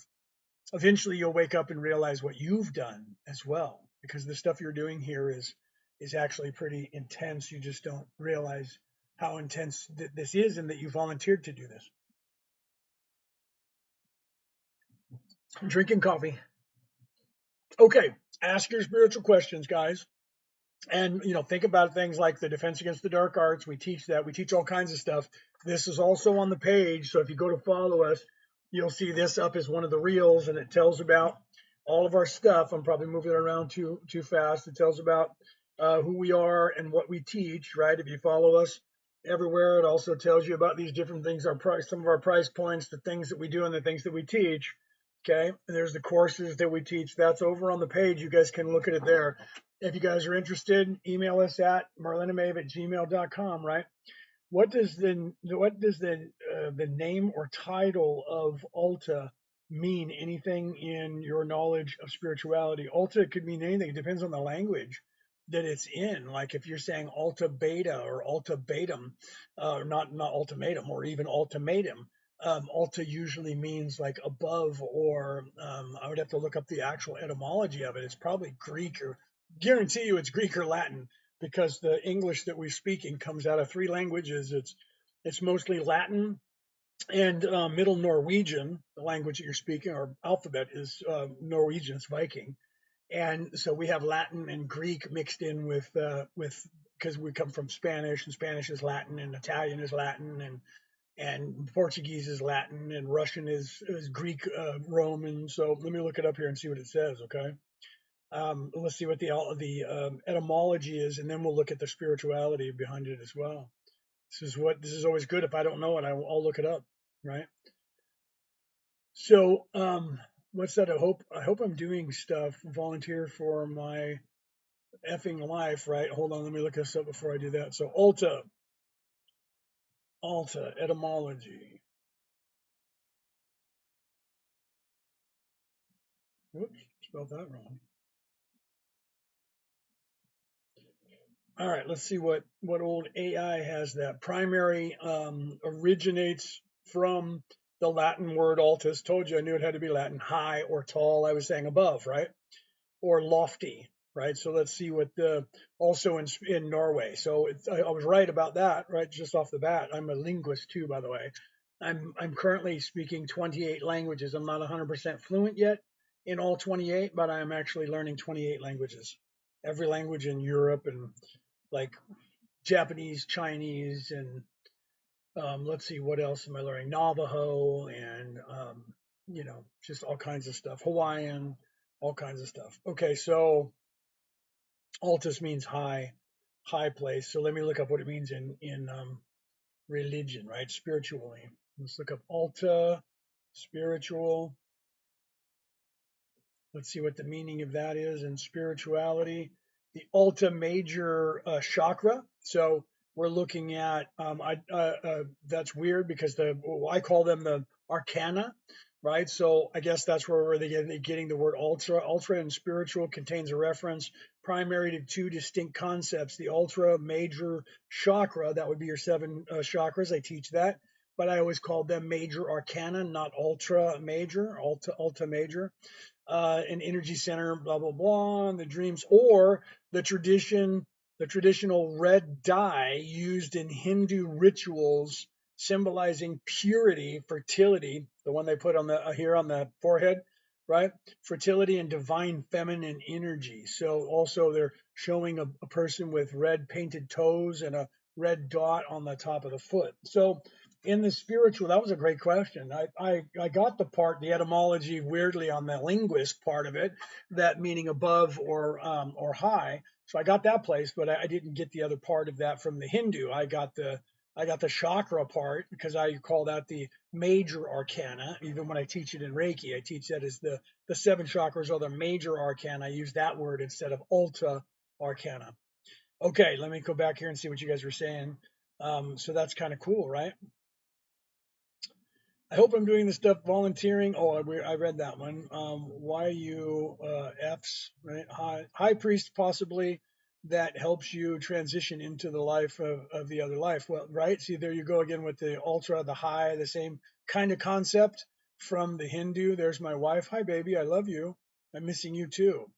Let's see. What else did I miss? Right. So, yeah, I was close to the language of the etymology just from my knowledge of language, that it was high or ultra, but ulta. So in the Hindu, it has to do with the goddess of fertility and the feminine, the high feminine. So I would say if you're hearing that in a spiritual way, more than likely it's referring to that, not the chakras.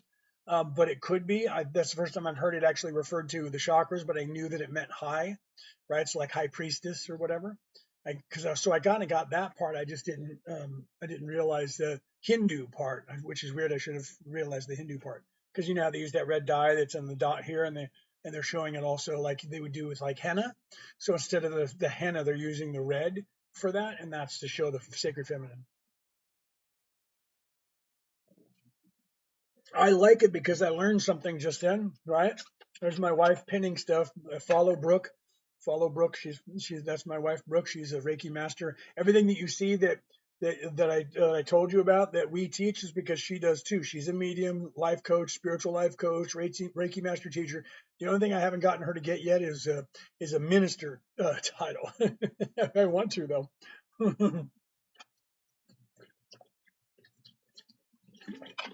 Sorry, taking a drink of some of my vitamin water. Oh, and look, I said something that either somebody reported me or I said something live restricted for some audience. Your live contains themes that some may find uncomfortable because it's restricted reason, alcohol, tobacco, or drugs. Because I had this in my hand and they're saying that I'm drinking alcohol. TikTok, that was not. That was not any alcohol. This is vitamin water that I just took a drink of. I can't believe I took a drink of water in this fucking communist platform. Just actually said, I'm a minister for fuck's sake. I don't drink alcohol. Jesus Christ. Okay, so that's annoying. So now we'll only be able to have 20 people in here for 10 minutes or longer because TikTok thinks that because that was that color that it has to be alcohol. Jesus Christ. Okay, so I apologize for that. That you guys that are still here that didn't just get booted out of the live, start smashing those hearts, champions, so we can get people built back up to get people in here again. So we're not stuck here with like just 35 or 40 people because TikTok thinks that my vitamin boost, my vitamin water, it was alcohol that I just was drinking because the color of it. For crying out loud, communist platform. You got to love that. Okay, so let's continue. Please ask your questions, right? Please ask questions in the chat. Not quite sure what is the F1 that you're talking about in the chat, you James. So I'm trying to figure out what that was about, right? So please, guys, that's annoying that happened for whatever reason that happened. Hopefully it wasn't because you did that, new James, right? Maybe new James knows something, and by putting that in there, that's what happens, right? Wait, what? Whatever would they do with Kool-Aid? That's what I'm telling you. I had people tell me before, put your hand over that stuff or go off camera when you're drinking water. This is not alcohol. This is a vitamin water called Voost. You can look it up. So I'll appeal it if they actually diminish that. I'll appeal it and say it's Voost and show me where it's alcohol because it's yellow. They assume that I have alcohol in my hand and I don't. Right? Traveling from the 3036 documentary. Do you believe him? That's if you have seen it. No, I don't know what the documentary is you're talking about. 3036. I don't know what that is. You would have to tell me what that's about, right? There's a notice at the bottom. Is there a notice at the bottom? What does it say? I don't see any notice here. I just see where it says at the top up here. It says consuming substances featured in this live could harm your health, right? So that's crap because the only thing that I was drinking is vitamin water. I don't drink alcohol, for crying out loud, right? So that's F1 helps. How does F1 help? All right, let's type F1. Let's try it. See what he does. Worst thing that'll happen is I'll end up getting booted off, and then I'll know to ban you. Let's try it and see what happens, right? Everybody type F1, whatever that means, whatever F1 means. Let's figure it out, right? Let's see what happens. Right? Do we have to type it a lot to get it out of there? Or I don't understand what that F means. What does F1 do, guys? What does that do? Somebody tell me. Help me out with this. We'll figure it out, right? I got you. I play Pokemon. What is that? Yeah, everybody type in F1. Let's see what happens. Maybe that changes the dynamic in some way. I know that if you stop talking about certain things, but yeah, that's annoying. I took a drink of my freaking vitamin water and it hit me with a freaking thing, right? Well, that's okay. Is that all? If that's all it does is put that up there, then people will come in and then go, why did you guys drink alcohol in here? No, but it's okay. That, you know what I mean? If that's all that it does and it just puts that there, but if it's restricting people, that's annoying, right? Opposition is working overtime. Absolutely, baby. Right? Okay, so let's get back onto the track of questions, guys. And thank you for those of you who are hitting that stuff my wife was doing that, and Phyllis for doing that. Because everything that you guys hit, you pound those hearts, champions. Let's get that back up, right? Oh, pardon me. What is that? Watch you at 12K. Come on, 50K, right? Everybody smash those hearts, champions. Let's get this up because the more that you hit those hearts, guys, we'll get more people in here. So we already got it to 13K. Smash those hearts and I'll answer your guys' questions, right? Have we all done really bad things at some point in our past lives? More than likely, yes, right? You'll hear Dolores Cannon say this too. Let's be honest. If every single one of us, you, me, and everybody, at one point in our 7 to 10 lifetimes, one of those times we're going to be evil. Okay. Because the only way we can have a full organic experience of life is that we have to also be bad. So not everybody is sitting around being holier than thou ever. And the bad people aren't the only ones doing it. And they're not stuck here. They move up as well. Eventually, though, when they get halfway through the 6th dimension, they have to repent. That's a nautical term, but they have to change and go back the other direction and become in service to others. So everybody does that, right? When I dream 3, 4 realms, do I leave my body? Most of the time, yes. In your dreams, if you dream and you're in a different realm and you know you are, then you're actually out of body. And here's the thing that sometimes happens when you get into a dream. Sometimes you can go into a dream and actually be in your own other body. And you're dreaming and you don't realize because you think it's still you. You don't realize you're a different person in a different reality. And then you wake up in this body back here. So sometimes that happens. Okay. Sometimes in your dream, if it's not a dream and you know it's you and you're like, oh, I'm walking around town and can't find my car, that's something that's going on here, right? Do you believe in time travel? Because if you do, it's a must watch documentary. Oh, okay. So what was the name of that again? 360 something? Tell me the name of that because I'm going to take a picture of that one too. Because yes, I do believe in time travel because I exist currently right now in more than 60 other lives just in the past alone on this planet. Okay. So yeah, right. Everybody smash those hearts, champions. Let's get some more hearts here so we can. I don't know if that thing stays up there. The rest is probably at the bottom on your screen. It's at the top on mine saying consuming substances featured in this live could harm your health. Just because I took a drink of my vitamin water, so I'm going to have to go off camera to take a drink of my water again, or pour some into my coffee cup. That's what Peter told me to do. He said take the thing that I have here because I had coffee in this and he said, pour your drink into that. Otherwise, at one time I was like, I've never had a problem. As soon as I took that drink and that thing was there and I tipped it up, I got hit with that thing. So yes, I do believe in time travel because there's a thing called the temporal war that's going on that's happening in the past, the present, and the future. And it's happening in third dimension, fourth dimension, and fifth dimension. And it's happening in the different realities that are side by side and above and below the reality that you're currently in. And it's happening all at one time. So yes, I do. So type that name of that documentary again in the chat for me so I can take a picture of it. And otherwise I'll have to scroll up and try to find it. And then, oh, you did. And I didn't see it the second time. Lord have mercy. Let me go and find it then. I don't know what it was. It was 360 something or other, you said. Let me go and find it. Yeah, I don't see it. Please type it again for me so I can. Yeah, please type it again for me so that I can see it. Star, please type the name of it one more time for me and I'll take a picture of it because I couldn't find it again. Oh, that's what it's called. The Time Traveling Man from 3036. Okay. Gonna take a picture of that. The Time Traveling Man from 3036. The Time Traveling Man. Get my camera up. It'd help if I do. The Time Traveling Man from 3036. If I can get my phone to focus. What is the deal? Why does it not want to focus? That's annoying. I'm going to have to write it down. It's being stupid and it's not.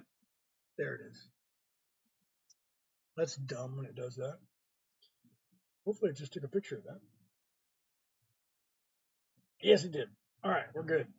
All right, let me come back over here. All right, keep smashing those hearts, champions. Let's get some hearts so we can get some more people here because TikTok is a communist regime and I wasn't drinking alcohol. I was drinking frickin' vitamin water.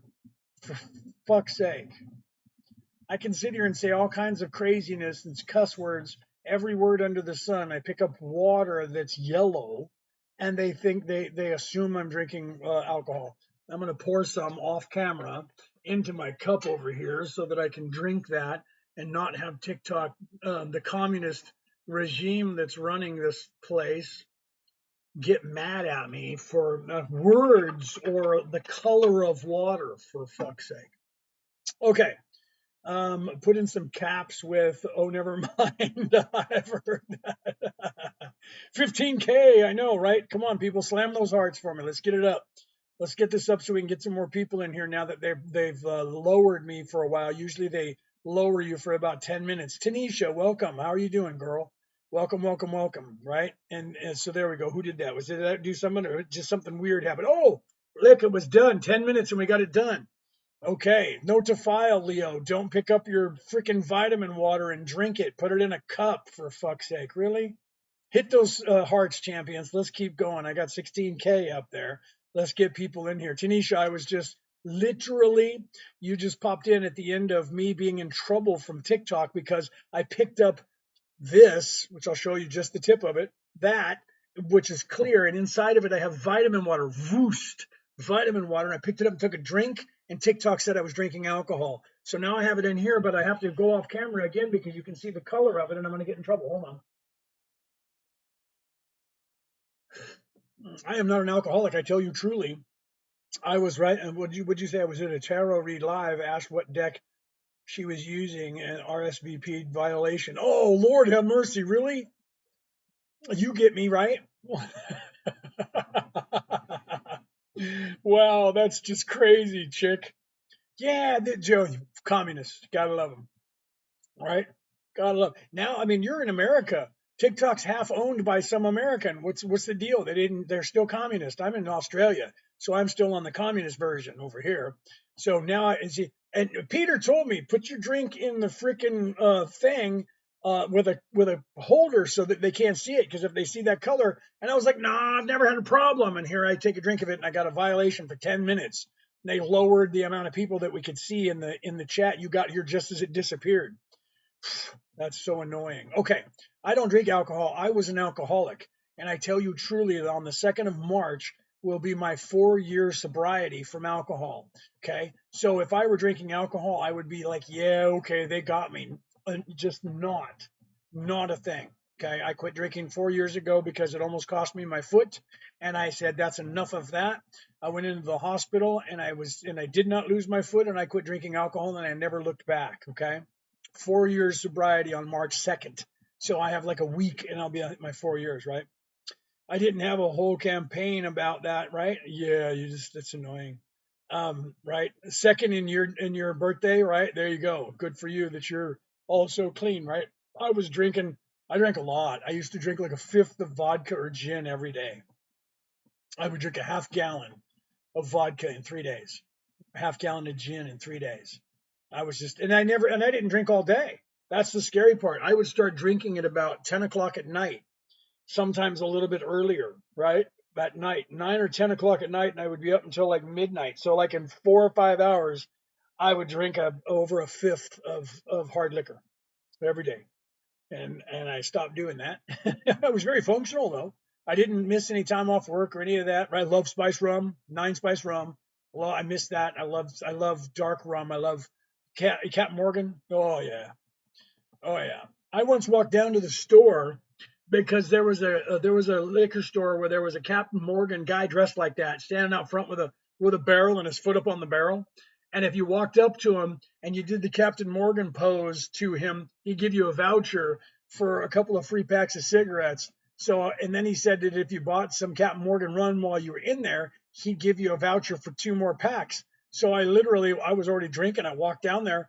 When I heard about that, I walked down there. I did the pose. He gave me the thing. I walked in the store, got 2 packs of Camels because I used to smoke Camels back then. This was 15 years ago, and I got 2 packs of Camels. Bought a thing of Captain Morgan rum, right, like a pint.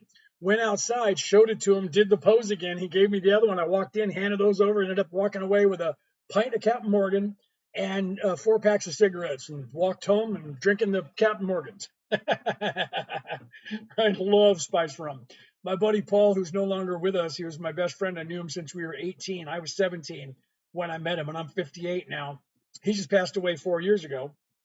4 years ago in here in February, February 11th, 4 years ago, my buddy passed away, and he absolutely loved spice rum. Loved it. Loved Captain Morgan spiced. Got to be the brown rum. Got to be spiced. Loved it. Right. I DM'd your picture of the cover of that documentary so you know what it looks like. Thank you very much for doing that. Thank you for that. Because if it has to do with time travel and some crazy cool stuff, I will look into it. I loved the movie, and especially since it's a documentary, right? That means that they're like dudes, there's some time travel stuff going on, and they're filming it. So yeah, Brooke and I'll be watching that. Okay, slam those hearts. Let's get some more hearts. Let's get some more people here. Thank you, Phyllis, for saying that and slamming those hearts, right? Let's get the more people in here. Share this out and ask your spiritual questions, okay? It's what I'm here to do. And remember, if you look right here, we have right there on the screen, win a voucher If you paid for any service by March 5th, 9 p.m. New South Wales time, you will be entered into a contest where you could win one of these three vouchers: a $30, $60, or a 90. It's Australian dollar, AUD Australian dollars, to be used on any of our future services. And the contest will be on March 6th at 10 a.m. New South Wales time, live right here. We will be doing that, and we'll be drawing names. So if you guys book us for anything, Reiki, healing, the defense against the dark arts, which you see right here, right? The defense against the dark arts, for a 2-day course to learn everything that's going on in the world and how to defeat it, how to defend yourself against all this negativity, propaganda, and energy vampires. And if you're an empath and you're getting everybody's energy and you're not sure how to get rid of it, sorry, it's raining out here, so I was looking over there at the rain.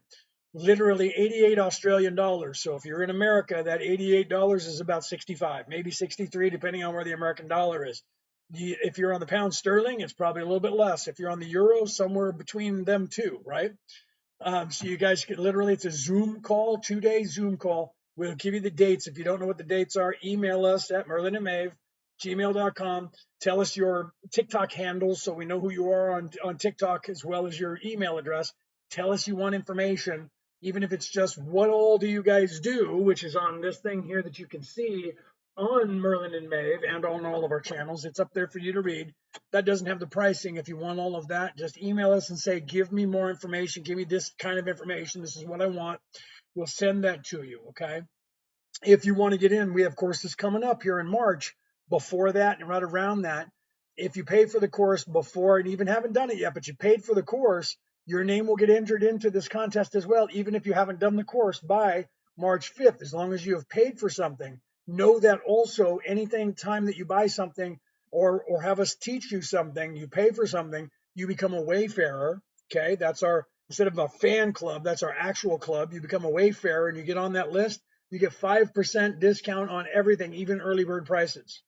Okay, so if you win one of these vouchers and you've already paid for something, you're going to get 5% off of the cost of anything else that you can use one of these vouchers for if you're one of the people who win it. Okay, so we also do Reiki healing, not to mention Reiki 1, Reiki 2, and Reiki 3, because Brooke and I are both.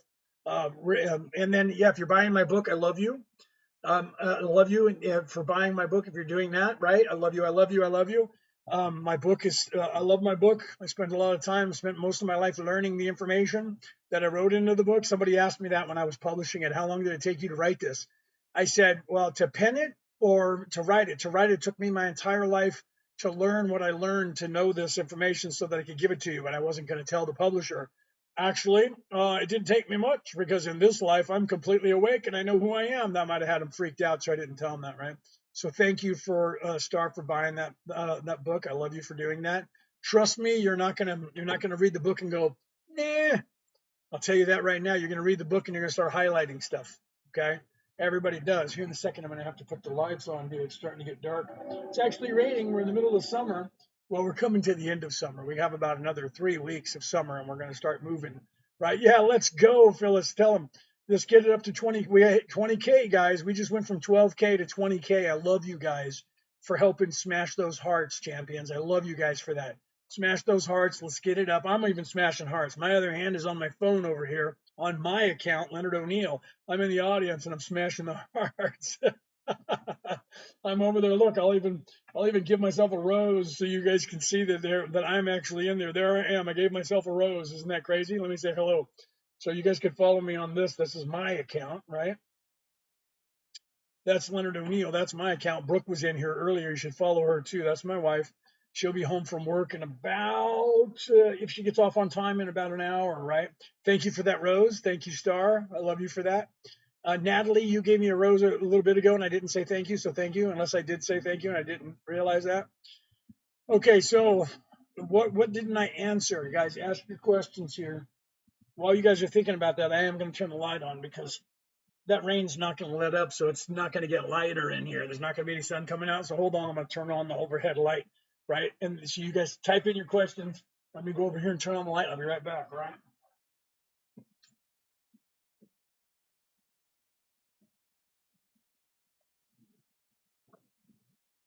Okay, hold on now. Let me resituate here.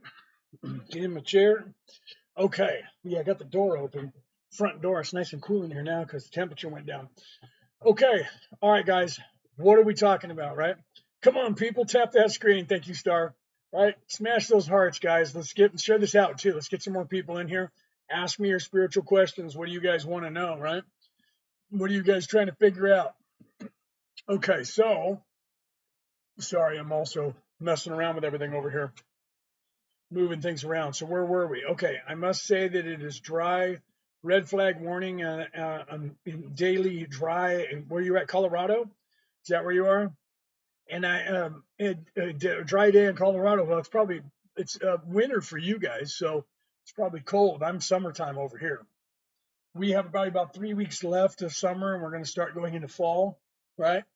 Because you guys are starting to go into spring. We're starting to go into fall, but it's still winter. It was hot. That's why I'm wearing a tank top. It's right now. It's cooled down. It's probably about, I don't know, 84 right now in here, so it's cooler. It was up to almost 90 earlier. That's like 28 in Celsius. It was at 30 yesterday, 34 the day before. It was warm. It's been warm, but it's humid, right? Yeah, it's hitting 60. A lot, a lot of it. Yeah, hitting 60. So 60 for you over there, and we're cooling down, and it's like 85. Right? Because it's raining, it's down to about 85. It was like at 90 earlier today. Yesterday was almost 94 or something. And with the last like 4 days, it's been like 35 degrees over here, which if you do the math, that's somewhere around 90 something or other. You know what I mean? So you're at 60. That's warm for Colorado at this time of year, isn't it? Yeah, right. So yeah, I don't. I literally am going to be when this summer ends. I went a half a year with summer because I was in California in Sacramento, and summer hit there in May, June, July, August. I came over here, and the first part of when I was here was a little chilly and had some rain, so I had about a week of that. Then it immediately went from that straight into summer. So it was spring, and then it went straight into summer. So I had about a week of a little chilly, and then it went to summer. So literally, I'll be 6 months of summer before I get to see anything else. So I'm kind of happy when it gets like this and rains, because I've been so long away from any kind of winter, just because of how it turned out. I went through summer there and then came over here right into summer. 6 months of summer, and then I'll go into fall, and then winter, and then spring. I won't see a spring for over a year. I won't see spring. Isn't that crazy? It'll be a year and 6 months before I see spring again. I mean, not from now, but since I saw spring last, because it'll be spring. March will hit, and I would have been spring in California. March, April, going into May would have been the springtime over there in the California, and March, April, May will be fall, going into winter. So I won't see spring again until August, September, October. Isn't that crazy? So what is summer like in Australia? Well, it depends. Like you're in Colorado, so you may not, if summer here, I'm on the East Coast, on the Gold Coast. I'm on the East Coast of Australia, New South Wales. So summer here is just like summer in Carmel or San Diego or Arizona, right? So it just depends. The temperature in the summertime here was getting upwards. We had a mild summer over here, so it was getting around 100, 103, 98 to 103 was about average this year, which is mild for here. But the ozone, or the whatchamacallit, from the heat, what am I looking for? What's the word I'm looking for?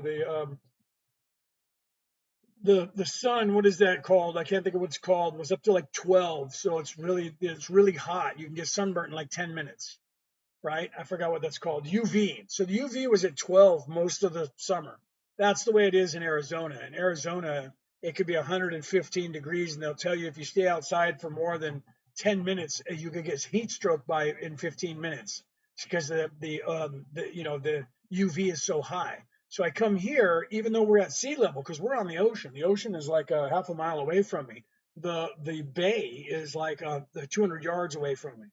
is the bay, right? So we're right on the water, but there's something about, like, I don't know if this part of the world is up higher, because when I was in Arizona, we were at 4,000 feet in Arizona, and the UV was like at 12 in the summertime. So we're over here at sea level, and the UV is like 12, right? So it's been really high. You can get burnt up, right? So I was in Queen Creek, Arizona, so the UV is pretty high there. When I lived there, the temperatures there in the summertime were 110 to 120.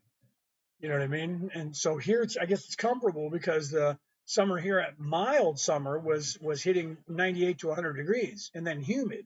So it's like San Diego, California, or Missouri. You know how it's really muggy in the south. It's like that here. This is just like that, but the ozone is, the is really hot. So you can go outside. I'd go outside to hang the clothes on the line and get a sunburn. Take my shirt off and get a sunburn, and then come back in and go, okay, I got the sun for today. 10 minutes, 15 minutes, I got a sunburn, right? So it's hot, and in the middle of the country, it gets up to like 40 or 45. So it gets up to 120, 100, and almost 130 degrees inland from here in the middle of Australia in the summertime. It's hot. Yeah, it gets hot. But they have temperate zone. Where I live is green. It's not desert. Everybody thinks that, like, Arizona and New Mexico, everybody thinks the whole thing is a desert. The Southwest desert is a desert everywhere. It's not. Arizona, up above the Tachyon Rim, has, evergreen trees, snows. I have pictures on my Facebook page that if you look at it, looks like it's summertime, and there's behind me is snow, because we went up there in the wintertime. But you can't tell, because all my pictures, I don't have any snow in it, but I'm wearing snow parka and crap. It's cold. We were walking, had to move snow out of the way to walk around up there, but I didn't take any picture of sitting in the snow, right? So it looks like Grand Canyon in the summertime. All the pictures I took, the truth is, it's below zero. We're freezing cold. But it was cool. So it snows there. Snows doesn't snow down here where I'm at, but there are places in Australia where it snows. People just don't know that. It's actually pretty beautiful here. Everything on the coast is green and beautiful. This is like paradise here. They call them gum trees. We call them eucalyptus trees. They have eucalyptus trees. It's indigenous to Australia. So all the eucalyptus trees that we have in America came from here. And the monks brought them over to the United States. We have a whole bunch up and down the coast of California that are all there now growing. It was the monks brought them over from Australia, brought them over there. I didn't know that. Zinc based, no chemical, friend. Yeah, zinc based. Yeah, right. So eucalyptus, if you guys are unaware, you guys can take eucalyptus and take the leaves and put it on your body, and the mosquitoes will leave you alone. Right? Get down from there, bro. Get down. I don't want you up there. Get down. Get down. Sorry, the cat's climbing up on one of the chairs. He was climbing up next to my foot. He's just trying to be next to me, but we don't want him on any of the chairs. I'm sitting at the dining room table. We don't want him sitting in the chairs. Oh, buddy, I'm sorry. I can't let you outside. It's raining. I'm not putting you out there. Mom would, but I'm not gonna. Sorry, the cat's trying to go. He's like, hey, let me go outside, boss. I'm like, hey, it's pouring down rain. You can stay inside for right now. Otherwise, you'll be all wet. Okay. So, yeah, ask me your questions. Let me know. Yeah, put the zinc on the nose and everything, right? I have some of that. Brooke was talking about this morning.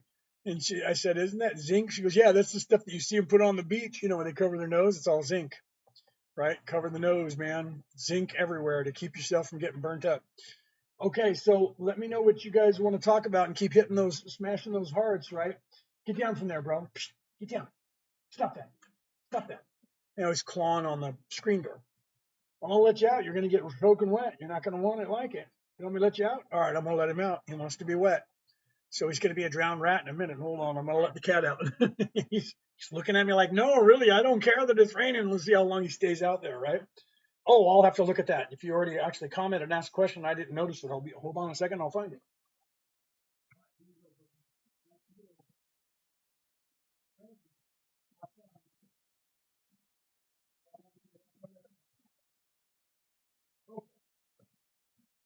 All right. Let me see what you were asking me, right? I read books about. Let me go see what Star was talking about. Because Star said she asked a question and I didn't see it, and I apologize if I didn't. And I ran off. running around doing stuff, and Phyllis was talking a lot. What did Star say? I don't see anything. Come on, people, tap that screen. I saw that. Thank you, right? And you're buying your book. I didn't see anything that you said, Star, so I apologize if I missed something because I don't see a question. That's weird. I already commented and asked you a question. Well, there, you got to have more, right? Okay, so let me continue then, right? So what do you guys want to know? Should I just go back to the beginning and start telling you everything and move forward, right?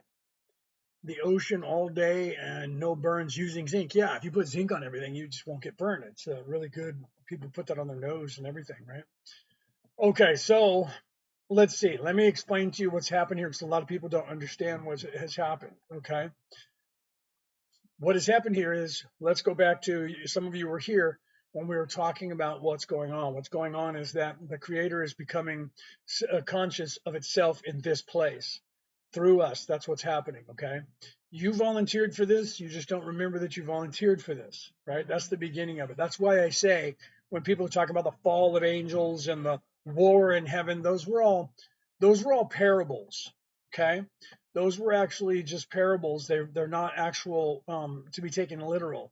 Because if you take those literally, then you have to say the world was created and there was this big giant before the world was created, a giant. And then somebody unalived that big giant and cut the giant's head open, and the sky, the dome of the sky, is inside the giant's skull. Okay, and then the teeth and is the mountains that were here, and the bones are the land, and the blood is the water that we drink, because that's what they tell you in almost every religion. Okay, so the only other religion that's anywhere near to that are the ones that talk to you about basically the Big Bang theory. Okay, there was nothing, and there was just a void, and then there was light. Okay, that actually mirrors, if you go and Google what happens when a sperm enters into an egg, the second the sperm goes in there, loses its tail and goes in there, there's an explosion of light. There is nothingness, and then there is light. Let there be light, and then there was creation. Okay, so literally that explanation is explaining life being inseminated by a sperm, an egg being inseminated by a sperm, and life beginning. Okay, so the Big Bang theory is there was nothing and then there was an explosion of light and everything is moved out from that. So the Big Bang theory that is also in some of the religions is very seriously explaining to you spermiation. Okay, so from a very scientific standpoint, people are tripping on the idea, and you can watch videos and you can actually see that. Yeah, there is a video. Yes, I actually watched it. I didn't think there was. And Brooke said, no, there's an actual video where they actually filmed it, where they actually zoomed in. I don't know if it was in a petri dish, so I don't know if it was in a womb, but it literally was a sperm going into an egg, and when it goes into the egg, there's literally an explosion of light that goes inside there, and it happens really quick, and they slow it down so you can see it. You can actually. I looked at that and went, no way, right? And she was like, that's the actual moment of conception. And I was like, that's the Big Bang, right? And Brooke looked at me and went, when I was younger, we just talked about this today again. She said, when I was younger, I always thought black holes and my theory about black hole. And I said, I was just talking about that on my live. Okay. Because I realized a long time ago that if you take all of the building blocks, all of the sacred geometry, the building blocks of the universe from ancient times, and we now know mathematically that, and you look at that and they tell you about this sacred geometry. If you look at the sacred geometry and you look at cell division after spermiation, when a cell divides and then divides into 2, then divides into 4, then 8, then 16, then 32, and on and on and on, that's the actual thing that's happening in the universe, and that's the flower of life. And I actually made a reel about it. It's on all of my platforms. I probably made it 2 years ago, so you might have to go back a ways. But you'll see right when I was doing a lot of sacred geometry. And there's one that shows them side by side. Shows you cells and cell division right with the sacred geometry. And it shows you how it divides all the way to the literally the flower of life. So the universe itself seems to be mirroring that exact thing. So when you have all of the religions saying that there was nothing and it was just a void, and that void may have, and sometimes they say it's a personality and it's a feminine energy. It's where you get that Sophia story from, by the way, that it's a feminine energy. And then that feminine energy was in some way created it started gestating the universe and created the creator.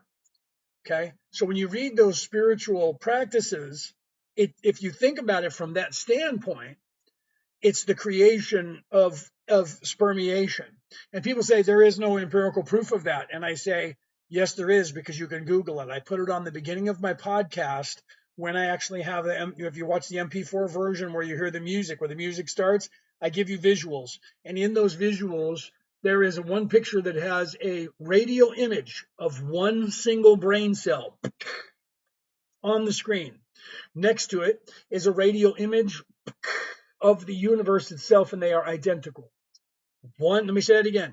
An image of one brain cell is identical to the image of the universe, except the universe has more neural pathways than the brain cell does, but they're identical. Okay. So it would appear that if you went down that path and said, hold on a second, is there any other correlation? Yes. Cellular division, when one cell turns into another cell, it takes its own information and moves it over to the one side and pushes all other information to the other side, kind of like a black hole, sucking information and drawing it to something else. And then it pinches itself off on the inside like a black hole. And then guess what happens? A line forms and it separates. And now there are two versions of the same one. Parallel universes, just saying. Cellular division. And if you look at the flower of life and the sacred geometry in the universe, you have that same cellular division. So the universe itself seems to be replicating and expanding from nothingness and then a big bang, and then everything else came out of that big bang and is expanding outward, outward, outward, outward, outward. The same thing seems to be happening when a sperm gets into an egg and it expands and then it divides and it becomes duplicate and then it goes 4 and then 8 and then it continues. And that's exactly what the building blocks of the universe that continue doing that until it becomes the flower of life. Okay. So literally it seems like that. And then when you look at the stories of the creation, there was this big giant that was here, and that giant is not unalive but sleeping. And we are living in the head of that big giant. Think about that. All the religions claim the giant was unalived, but it's not unalive, it's just sleeping. Tiamat was unalive, but she's not unalive and she's sleeping. And then they took her skull, and her skull is the dome of the sky. And her teeth are the mountains, and her bones are the land, and her blood is the water. That is in every single other story. So you have the Big Bang Theory, and you have the story of the sleeping giant whose head we are inside of. Story being told to people thousands of years ago about the creation of the universe. And guess what? The universe looks like it was created out of a big bang, which is exactly acting like a spermiation.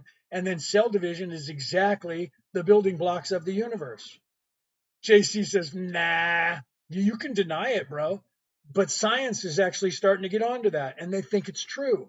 Science is looking at the universe and saying, how is it that the universe is a hologram? How is it that our brain works as a hologram? You can look up Michael Talbot and a book called The Holographic Universe, where all of science is believing that. Okay. So the universe is a hologram, and it's very possible that the universe is mirroring cellular division, because it is. You don't have to believe it. You don't want to believe it. It's okay. Okay. But it's actually more accurate than anything they can describe about the universe itself. You should look into it. Look into it. I've spent time on that. There's a reel on my channels, all of them. If you go back a couple of years, and I put cellular division right next to the building blocks of sacred geometry and what the ancients claimed they looked like and what science says they look like. And when you put that next to a cell that's dividing and splitting, it's identical. Okay. The Big Bang Theory is spermiation. Black holes are cell division. They act exactly the same way. In a single cell that divides into two, and then they divide into four, and then on and on and on, acts exactly the way the universe acts. And I'm not the only person that's making that computation. There are many people around the world that are looking into that. Okay. Yeah, really, you can Google all of this. There's a lot of science if you're geeky. Yeah, true story. Okay, you can look into it. I literally go to watch my podcast. It's called Orion Rising. Go on to Facebook or YouTube. Find me on there. Watch my podcast when I was doing the intro music, because since I've been on TikTok, I haven't been. Go back before that. Watch my video. Watch the video. Sit there and watch it. You can pause it if you're on a computer. If you're on a phone, obviously you can't. It's annoying. But you can pause it if you're on a computer, and you're going to find that one of the images that I put up there is an image of one brain cell. Bang, radial image of the universe. They're identical.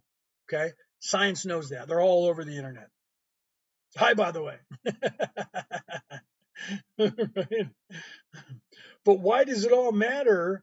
It's just the end of days. Well, see, what you think is the end of days is programmed into you to believe that we're all going to be unalived, right? Or there's going to be some Christian rapture and 144,000 people get to leave, and all the rest of us, 8 billion of us, are going to be the left behind.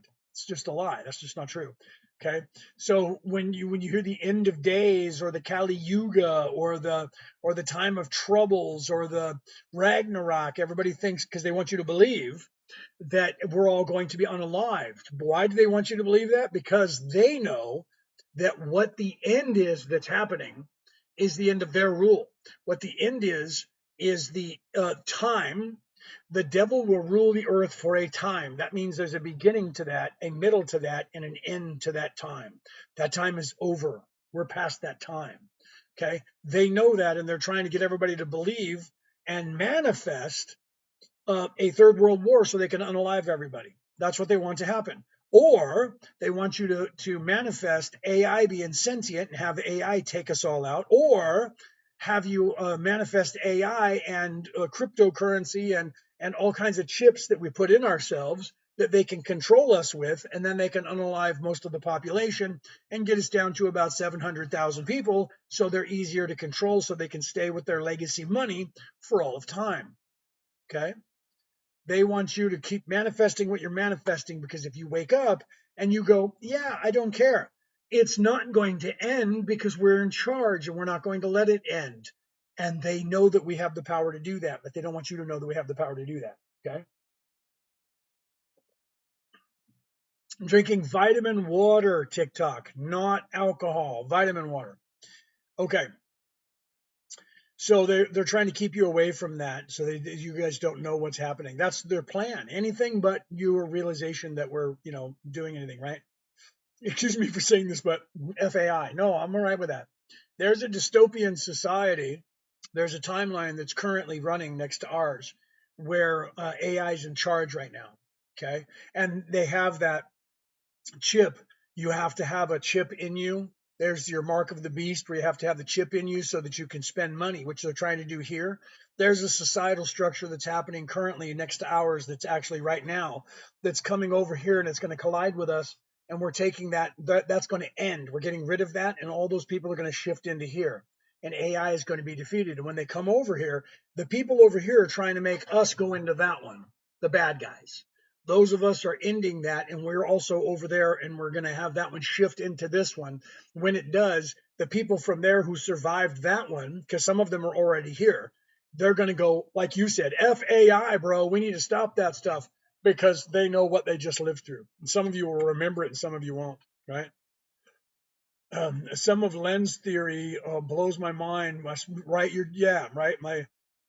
just not intelligent enough to understand it, right? That's if you look at like the programs where they look at that. They made a movie about that. It's called Tomorrowland with George Clooney. It's about that theory about where they looked at the future and they saw that the end was going to be there. So that movie picks up like 3 weeks before the world is supposed to end, and it's about trying to figure that out. It's a really good movie, and it didn't do well in the box office. You know why? Because it was too close to the reality of what they saw when the lens theory, when they were looking through that and they were seeing that. So some people they're concerned with it because they don't want it to manifest. It's one of the reasons why we stopped talking about prophecy on this earth. You don't hear very many people talking about prophecy because there was a think tanks that we had back in the early 2000s going into the teens, and we decided that the powers that should not be, the controllers, I call them in my book, they're trying to get us to manifest these things. So we stopped talking about the prophecy so that people wouldn't be afraid and manifest it. So we don't talk about that anymore because we're manifesting the opposite. We're collapsing the timelines and taking away their power system by system, reality by reality, as we're freeing everybody. And once you guys get all of those collapsed back into here and you're all one again, you'll be able to graduate when you're supposed to, and the bad people won't be in charge anymore. The controllers. People are waking up but not fast enough. No, they are. They're exponentially waking up. There's just some people that aren't ready for it and they can't be. But what will happen, this is what you need to know, okay? How it actually happens in a societal structure is it's what's happening is there's a wave right now, and when the wave crests, you can't stop it. So there's what's called the seminal point. That's the point of no return. Okay. So when something's about to tip, if something is equal and it just sits like this, you could take something, I don't know, anything, I could take a pen. You could set a pen on something, and if you balance it just perfectly, it'll stay exactly straight up, right? But at some point, if you give that pen just a little bit of energy, it'll start to tilt. But it'll stay there, stay there, stay there, stay there, stay there until it reaches a point of no return. That's a seminal point when the amount of weight on one side is so grand that this is just going to keep moving, and then eventually it picks up speed and it goes down, snowballing, going downhill. Take a snowball and you roll it and you send it downhill, and it starts getting bigger and bigger and bigger and bigger, and pretty soon it just rolls on its own and it won't stop. Okay. So what's happening here is that in the last 40 years alone, we've gone from 50 years ago, from if you believed in UFOs, you were laughed at and a kook, to people discussing whether or not aliens are real on a literally on a TikTok like this. Okay. We've also gone from, and I tell you this truly, here, let me pull my glasses up so you can see my eyes, because right now you see a glare. I tell you this truly. Okay. I'm 58 years old. 50 years ago, when I was 8 years old, I was saying these things. But I was told by my father, son, the first rule of Fight Club, although that movie wasn't around yet, but the concept, the first rule of Fight Club is you don't talk about Fight Club. You can't tell people. By the time I was a teenager, I was still doing this. 16 years of age. I am now 58. At 16 years of age, there was not one person besides my father and one aunt that I had ever met in my life that would understand what I'm saying to you. By the time I was 17, I met my buddy Paul, who was awake enough to understand this, and he and I had conversations about what's going on. My father died by the time I was 19. My cousin died by the time I was like 30. I didn't know another human being this awake except for finding people like Alan Watts or these other people in history that we know now. So 1, 2, maybe 3 people anywhere. And then the internet started in the 1990s. Okay. And in the 1990s, I was speaking like this, and people thought that I was blue, and they would laugh at me and think I was crazy. This is 2026, and I'm on TikTok, and you guys are in my live, and people are buying my book, and people are listening, and there are millions of people that are speaking like me around the world now. Okay. So exponentially. And if you look at the population of the earth, okay, population of the earth, right? I'm born 55. You were born in 55. I was born in 67. So if you look at the population of the earth in 1984, the population of the earth was 2.7 billion people. Today it's almost 8 billion. Okay. So we have exponentially changed in a way that the population of the earth at 2.7 billion in 1984, if you go back 4,000 years, the population only changed by like 100 million people. And then in the last 45 years, it exponentially exploded from 2.7 to 8 billion souls. Something's changed. Our DNA, you can look this up, you can Google that too. Our DNA has upgraded by something like, 0.3% in the last 75 years. From that time all the way back to 10,000 years ago or 20,000 years ago, we upgraded by less than 0.1%. Okay, 0.1 or 0.01%. You can look that up. So our DNA has upgraded exponentially, and the amount of people have come into this planet has upgraded exponentially, and the spiritual belief system of the earth has changed in 40 years faster, greater than it has changed in the history of 70,000 years of people being on the earth. Okay. Why is everyone that I'm talking to, including myself, just very tired? You're tired, my friend, because you've been stuck here. You're tired because you were supposed to graduate from here in 7 to 10 lifetimes, and that was about 70,000 years ago. You have been stuck here for a very, very long time. Okay? Let me pull my glasses off again so you can see my eyes. So you know I'm not lying to you. You have been stuck here because humans on this earth found a knowledge and used that knowledge to distract you away from what it is that you're supposed to do and not let you see it. And they've edited things so that you wouldn't find them. And they stopped teaching you things so that you wouldn't know the knowledge, even though it's right in front of you. And I tell you this truly because I'm here to tell you that. That's why I'm here. Okay? And you're tired because you have been wanting to leave out of here and go home a long, long time ago. And you got stuck, and you were stuck so long, your immortal soul cried out for help. Okay. And you couldn't leave. And some of us heard that call and said, we need to go down there and help them.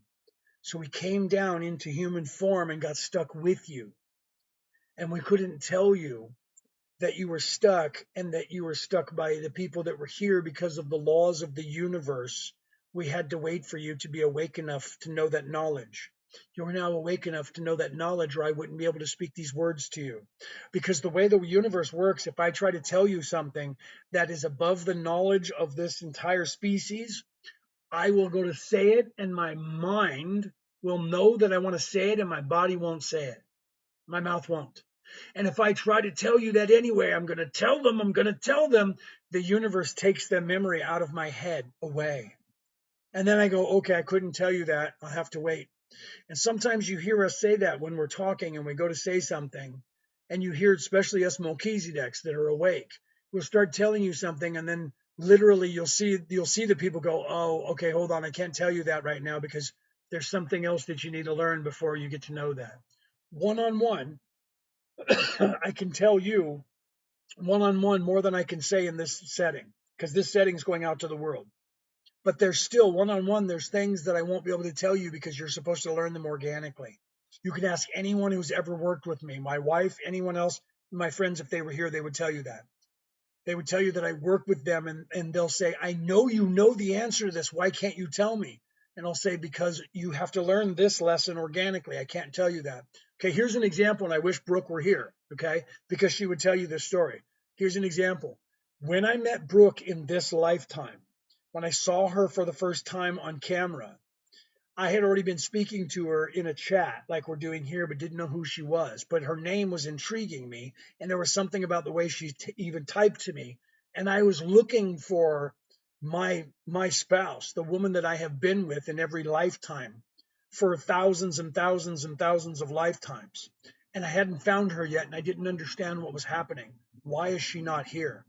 Then one day, a friend of ours in common, who is with me in this coalition, she said, I love this girl named Brooke. And have you met her? I said, we talk, but I haven't met her yet. She says, I'm going to bring her into the conversation. We were on a not a Zoom call, but a messenger call, right? And I said, okay. And then, boom, camera comes on. There's Brooke looking at me. I looked into her eyes, and I knew that she was the woman that I was in love with, that I have been with since the beginning of time. And I don't just mean the beginning of time on earth. Okay. But she didn't know who I was, and I could see that in her eyes. I had to wait for her to remember me, because if I would have told her who she was, people in her family immediately and did say, "Who told you that? Him?" Because he's a predator and he's trying to mind wipe you. He's trying to gaslight you or Jedi mind trick you. So I had to talk to the woman that I knew, that the soul in her body was literally my soulmate for like, trillion years, couple trillion years, more than that. And I had to sit there and talk to her and go, "Hi, how you doing? So you're Brooke. Nice to meet you." And she, at that point, I didn't know, was already obsessed with me and didn't understand why. She was like, oh my God, it's him, oh my God. But I couldn't say a word to her. So it took months for me to wait for her to go, "Oh my God, I am this person, and you and I have been together." And I said, "I don't know what you're talking about." You can ask her. Oh my God, she was so annoyed. There's Brooke. I love you, Brooke. I'm talking about the us when you first met me and how I couldn't tell you who you were, and you had to organically. There's my wife. Perfect timing. She had to organically wake up and remember me. And I even told her when she said, "I think you and I have been together in history." I looked at her and said, "I don't know what you're talking about," because I couldn't answer her, and it frustrated her, and she almost gave up and said, "I'm crazy." And she's right here now. I didn't know that you were on a break or getting off of work. What time is it?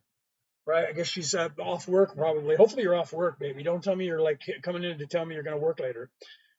So literally, there's my wife. She'll tell you the story. I wish she was here because she would talk. Right? So I had to wait for her to remember who I was. And when she said, "Why did you do that?" I said, "Because I had to. If I didn't let you organically experience it and find it out for yourself, people would have cast doubt. They would have said to you, 'Did he tell you that? He's gaslighting you.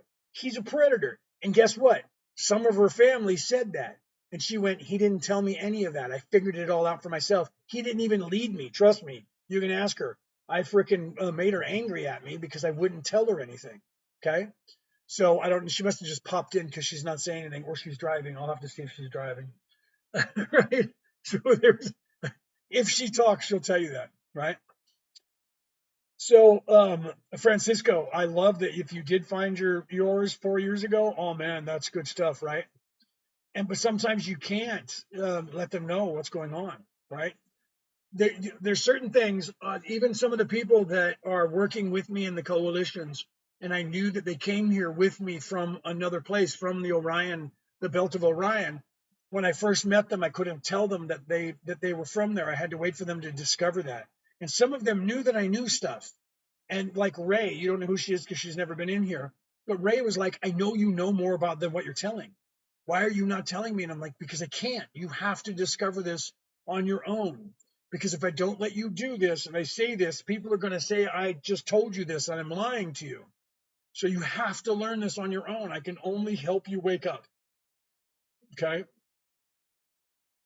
And those are the laws. And because of that, that's like there was a guy in here earlier. If some of you were in here, there was a guy in here earlier that said I was telling you half truths and I was lying to you. Okay. I won't defend myself when people say that. And people go, "Why don't you defend yourself?" Because everyone has to learn on their own. So if somebody said that guy's lying to you, I will say to you, you have a decision to make.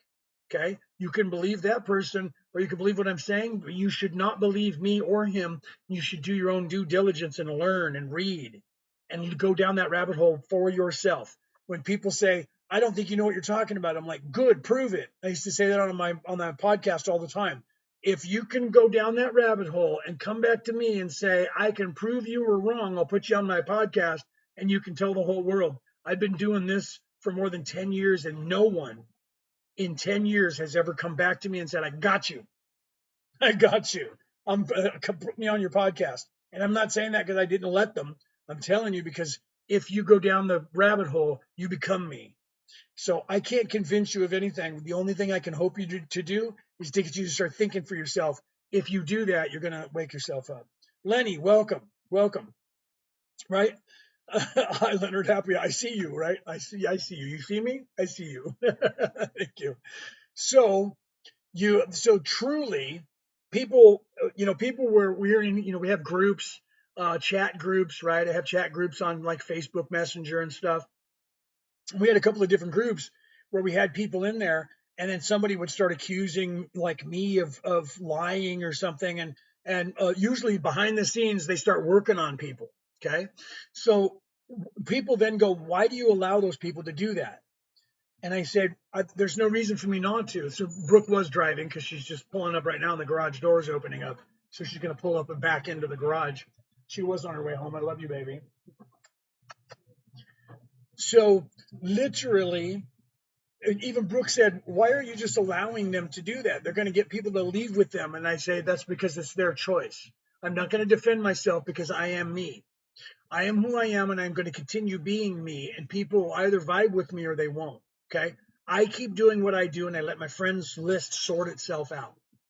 Okay. True prophets demand nothing. And I tell people, if you're going to follow somebody, make sure that that they're actually trying to help you, because most people who are self-serving are going to pretend they're helping you, and you're going to look around at their followers and you're going to see that their followers are an emotional mess and they never actually graduate. They never actually get better. Okay. And so I tell people that pay attention to who I am, look at my followers and see if they seem stable or unstable. Okay. And that's what I tell people. Look at somebody when they say, I can make you wake up. Really? Let's see all the people that person's following. Look at them for a while. If you vibe with them, go with them. I'm not here to try and make a harem. I'm not here to try and get followers. I'm here to replace myself. I'm here to wake all of you up and give you the tools. I don't want you to follow me. I want you to become me, to become your own person who is awake, and then go out and wake other people up. So I'm not doing this because I want a harem. I'm not doing this because I want 1,000,000 followers. I'm doing this because I want a few followers who are going to go and wake up a bunch of other people who are going to wake up a bunch of other people, so that we wake up everybody on this planet and we can all fucking go home. Okay. That's what I'm doing. That is exactly what I'm doing. Hi, baby. Hi, baby. Here's Brooke. She just wandered in the house. Hi, baby. Love you.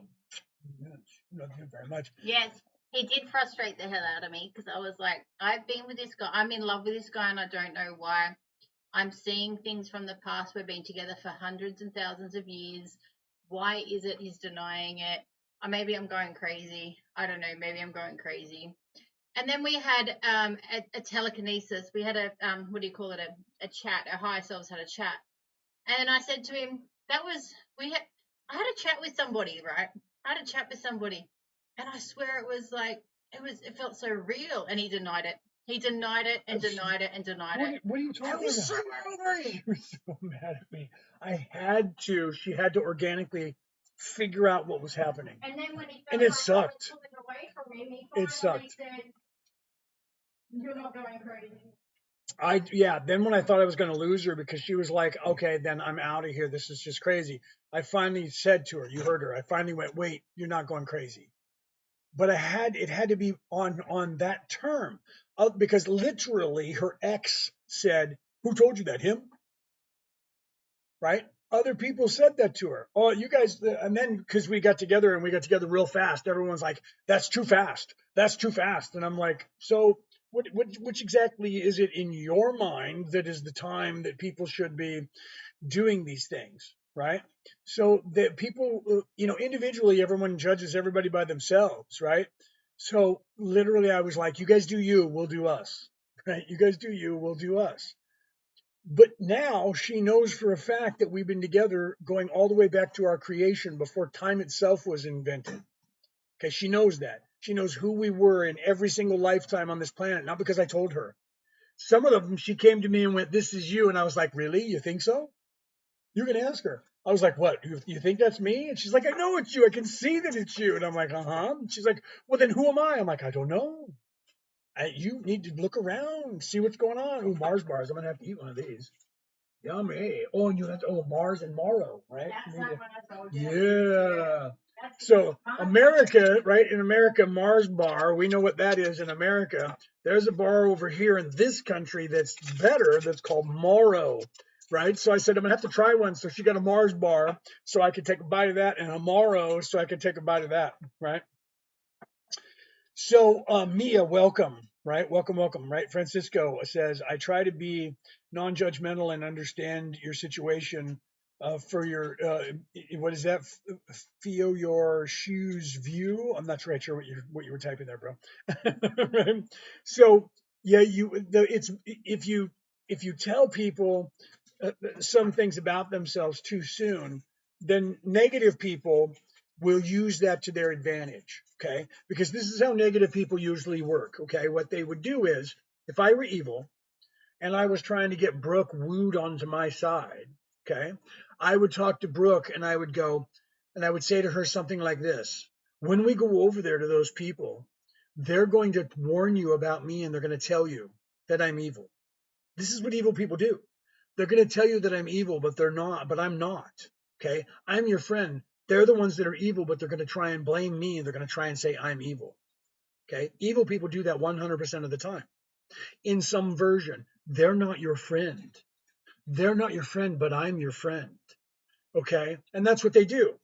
Okay. So if I in any way do anything like that, then say that happens, right? If I'm evil, I do that. Then we go over there and those people know I'm evil. They're going to go, you need to be careful. That guy's going to gaslight you. He's evil. And then I'm going to look at her and go, see, I told you they were going to do that. Those are not your friends. And now that casts doubt in her mind. So the same thing happens in the reverse. Evil people know you're going to try and defend yourself, because most people do. If you're not completely awake, you're going to defend yourself when someone accuses you of something. If they accuse me and I have to go to court, I'll defend myself because I have to go to court. If they don't and they accuse me in a court of public opinion, I ignore it completely. And people will look at me and go, are you going to defend yourself? No, I'm not. So you're admitting that. No, I'm not. But I'm telling you, you have a choice to make. Okay. Why is it that I will do that? Because you make your own decisions and now you have to either believe them or not believe them. And if you believe them, follow them. And then 30 days, 60 days, or 90 days from the date you leave, their true colors will come out if they are in fact evil. Because evil people cannot hide from good people and act like they're good for any length of time, because they love themselves and they could give a fuck about anybody else. They hate you. You're there for their entertainment, for their power, for their control. So they will not be able to keep that facade up of being such a really cool person. Okay. So I always tell everybody, if you want to know if you're going to get along with somebody, move in with them. Because in 30 days or 60 days or 90 days, their true colors are going to come out. Because some people have the wherewithal to go, I got to hold on for as long as I can. No evil can hold on past that. Just can't. 90 days is a long time. Eventually, they're going to go, because they just can't do it anymore because they hate you and everyone else. Okay. So they're going to try and do everything they can, and then they'll try and stay away from you for a while so they can be themselves and be mean to other people. If you can keep watching them, eventually the true colors will come out. So I'm not going to defend myself, because you need to learn the lesson one way or the other. If I try to tell you I look like that person, that's how you can't tell if somebody's arguing with a drunk, because you don't know which one's drunk. Because they're both, I'm telling. So I don't defend myself at all. You can figure it out on your own. I'm not here to be your savior. I'm here to give you information. People hate that about me. This is why I stand alone. I love that song too, by the way. I stand alone inside I. Great song, right? Who wrote that song? That's what that song's about. That song's about being yourself and letting other people figure themselves out. Right? That was a great song. So that's why I do that. Everybody has to make their own decision. Everybody has to figure it out. And everyone has to learn that lesson at some point. If they never come back to me anyways, I'm not going to worry about it. They're going to make their way in life. I'm not here to be Jesus. I'm not here to be the Christ. Okay. Been there, done that. I'm here to tell you the story of what the Christ was trying to tell you. I'm here to tell you the story of all of those other people. I'm not here to die for you. I'm not here to die because of you. I'm here, pardon my words, I was talking about Jesus in the Bible, TikTok, and I got a little crazy, right? I apologize for that. So I'm here to tell you the truth about why you're here, how you're here, and how you get out of here. Whether you believe me or not doesn't matter to me, right? I'm not here to chase every single soul. I'm here to give you tools. If you want them, they're right in front of you. I'm showing them to you. If you don't want them, right, you can lead a horse to water, but you can't make it drink. So if you don't want them, to the tools, I'll move on. I'm not here to make sure that everybody, I just need to wake up enough of the lions out there who can wake up other lions. So we hit the seminal point. All those other people who are resisting will wake up when the wave crashes. They won't have a choice. They'll either wake up or they'll be moved to another reality. That's what happens, right? Because third dimensional reality is no longer supposed to be supported in this on this world. This world has evolved past that. So this world, Gaia, that you know as Gaia, is only supposed to support first dimensional, second dimensional, fourth dimensional, and eighth dimensional life forms. Currently, there are third dimensional life forms still on it. We, who have come here from the Patal, we who are the Patal, have come here to help guide you and to help Gaia to heal her. Some of you are here with us. Some of you volunteered for this on your own, and you're here to do that. We are helping to calm this planet because she is not self-aware. She is not conscious. She is just consciousness that is evolving still. She doesn't understand what's wrong, and we're stopping that and soothing that so she doesn't knock everybody off like a flea. Because we're not trying to have that happen this time. Normally, we would just let there be a calamity and then collect all your souls and move on. But we got the idea and sold it to the creator. What if, because everybody's stuck and they all volunteered, what if we just move everybody into 4D? And then the ones who can't go into 4D, when they become unalived by natural causes, in 3D, we just move them to the next nearest 3D. They're still veiled. They'll not even remember being here. And they just go along with themselves. The creator went, you know what? That's a kind of a good idea. Let's do it. So we're moving everybody into 4D, shifting into 4D, and we're just going to change the timelines. You're going to go from there's strife and war to a utopian society, and then they're going to say that all this we're talking about right now was a Mandela effect. And we're just remembering it that way, and it never really happened. And we're going to smile and go, maybe you're right.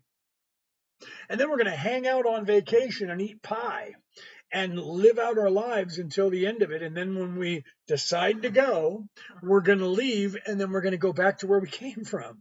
We're going to move on to the next place and do whatever we're going to do. Okay? Kelyo. My wife just spelled my name Kelyo. What the hell? Right? If we wake up Kelyo, Kelto, and I will be moving on to the next planet needing help. Yes, we will. Okay? After a vacation. Okay. And everybody that's on our team who's very tired, getting back to why I started talking about this, and smash those hearts, champions. Let's get some more people in here. Why you guys are very tired. Some of you are going to take a vacation as well because some of you came here to do this. And those of you that's going to move on, you'll probably take a vacation before you move on. Or you'll just move into 4D and you'll think this whole thing was a Mandela effect, and you'll be like, boy, I'm glad I'm alive. This is the greatest time to be alive, man. And some of us will still be there, and people will be going, you know how you got here, right? And they'll be going, some of you will go, I don't know what you're talking about, man. That's a Mandela effect, never happened. But a lot of you are going to go, here's this group of people. There's millions of them. They came here to help us. Okay. And we're going to continue teaching you until we decide to leave you. And then your societal structure is going to move quicker into 5D. Okay. Because we're going to help you get back on track, back to where you should have been. Okay. Because you've been stuck for a long time, we're going to make up that ground by allowing you to upgrade, and then you're going to upgrade faster into 5D. Okay. So some of you will not remember me saying this, or you'll think that I was a dream, or you'll think that this is just one of those Mandela effects and this never really happened. But some of you, because if you're still here and you're listening to me right now, more than likely, it's because you're one of us. You came here to help. Okay. Otherwise, you would have thought I was cuckoo cuckoo a while ago, and you would have split. If you're still sitting here listening and you're tired and you're seeing me, let me show you my eyes again. You're hearing my voice, and you're going, I don't know why, but this guy just seems to be telling me something I need to stay here and listen to. It's because I'm a beacon. I'm supposed to be doing this because I'm supposed to help you wake up, because you're a lion. You're a lion and you came here to do this work to help. Okay? You came here to do this and you're here to help do that, right? You came here to remember who you are. You're supposed to wake up and remember who you are because you came here to help these people. Or you're someone who has been here a long time and you're supposed to be waking up and you're supposed to woke up a long time ago and you're about to wake up anyway. And you're listening to me and you're going, either way, this guy might be telling the truth and I might be able to get out of here. Okay. So if you're tired of being here, if you guys are tired of being here and you want to go home or you want to go back to the next level or wherever the hell you're supposed to be, you got to help fix this place so we can get out of here. Okay. Because here's how it works. A lot of you don't know this, right? Are you familiar with ceremonial magic? Yes. I am a Merlin, my friend.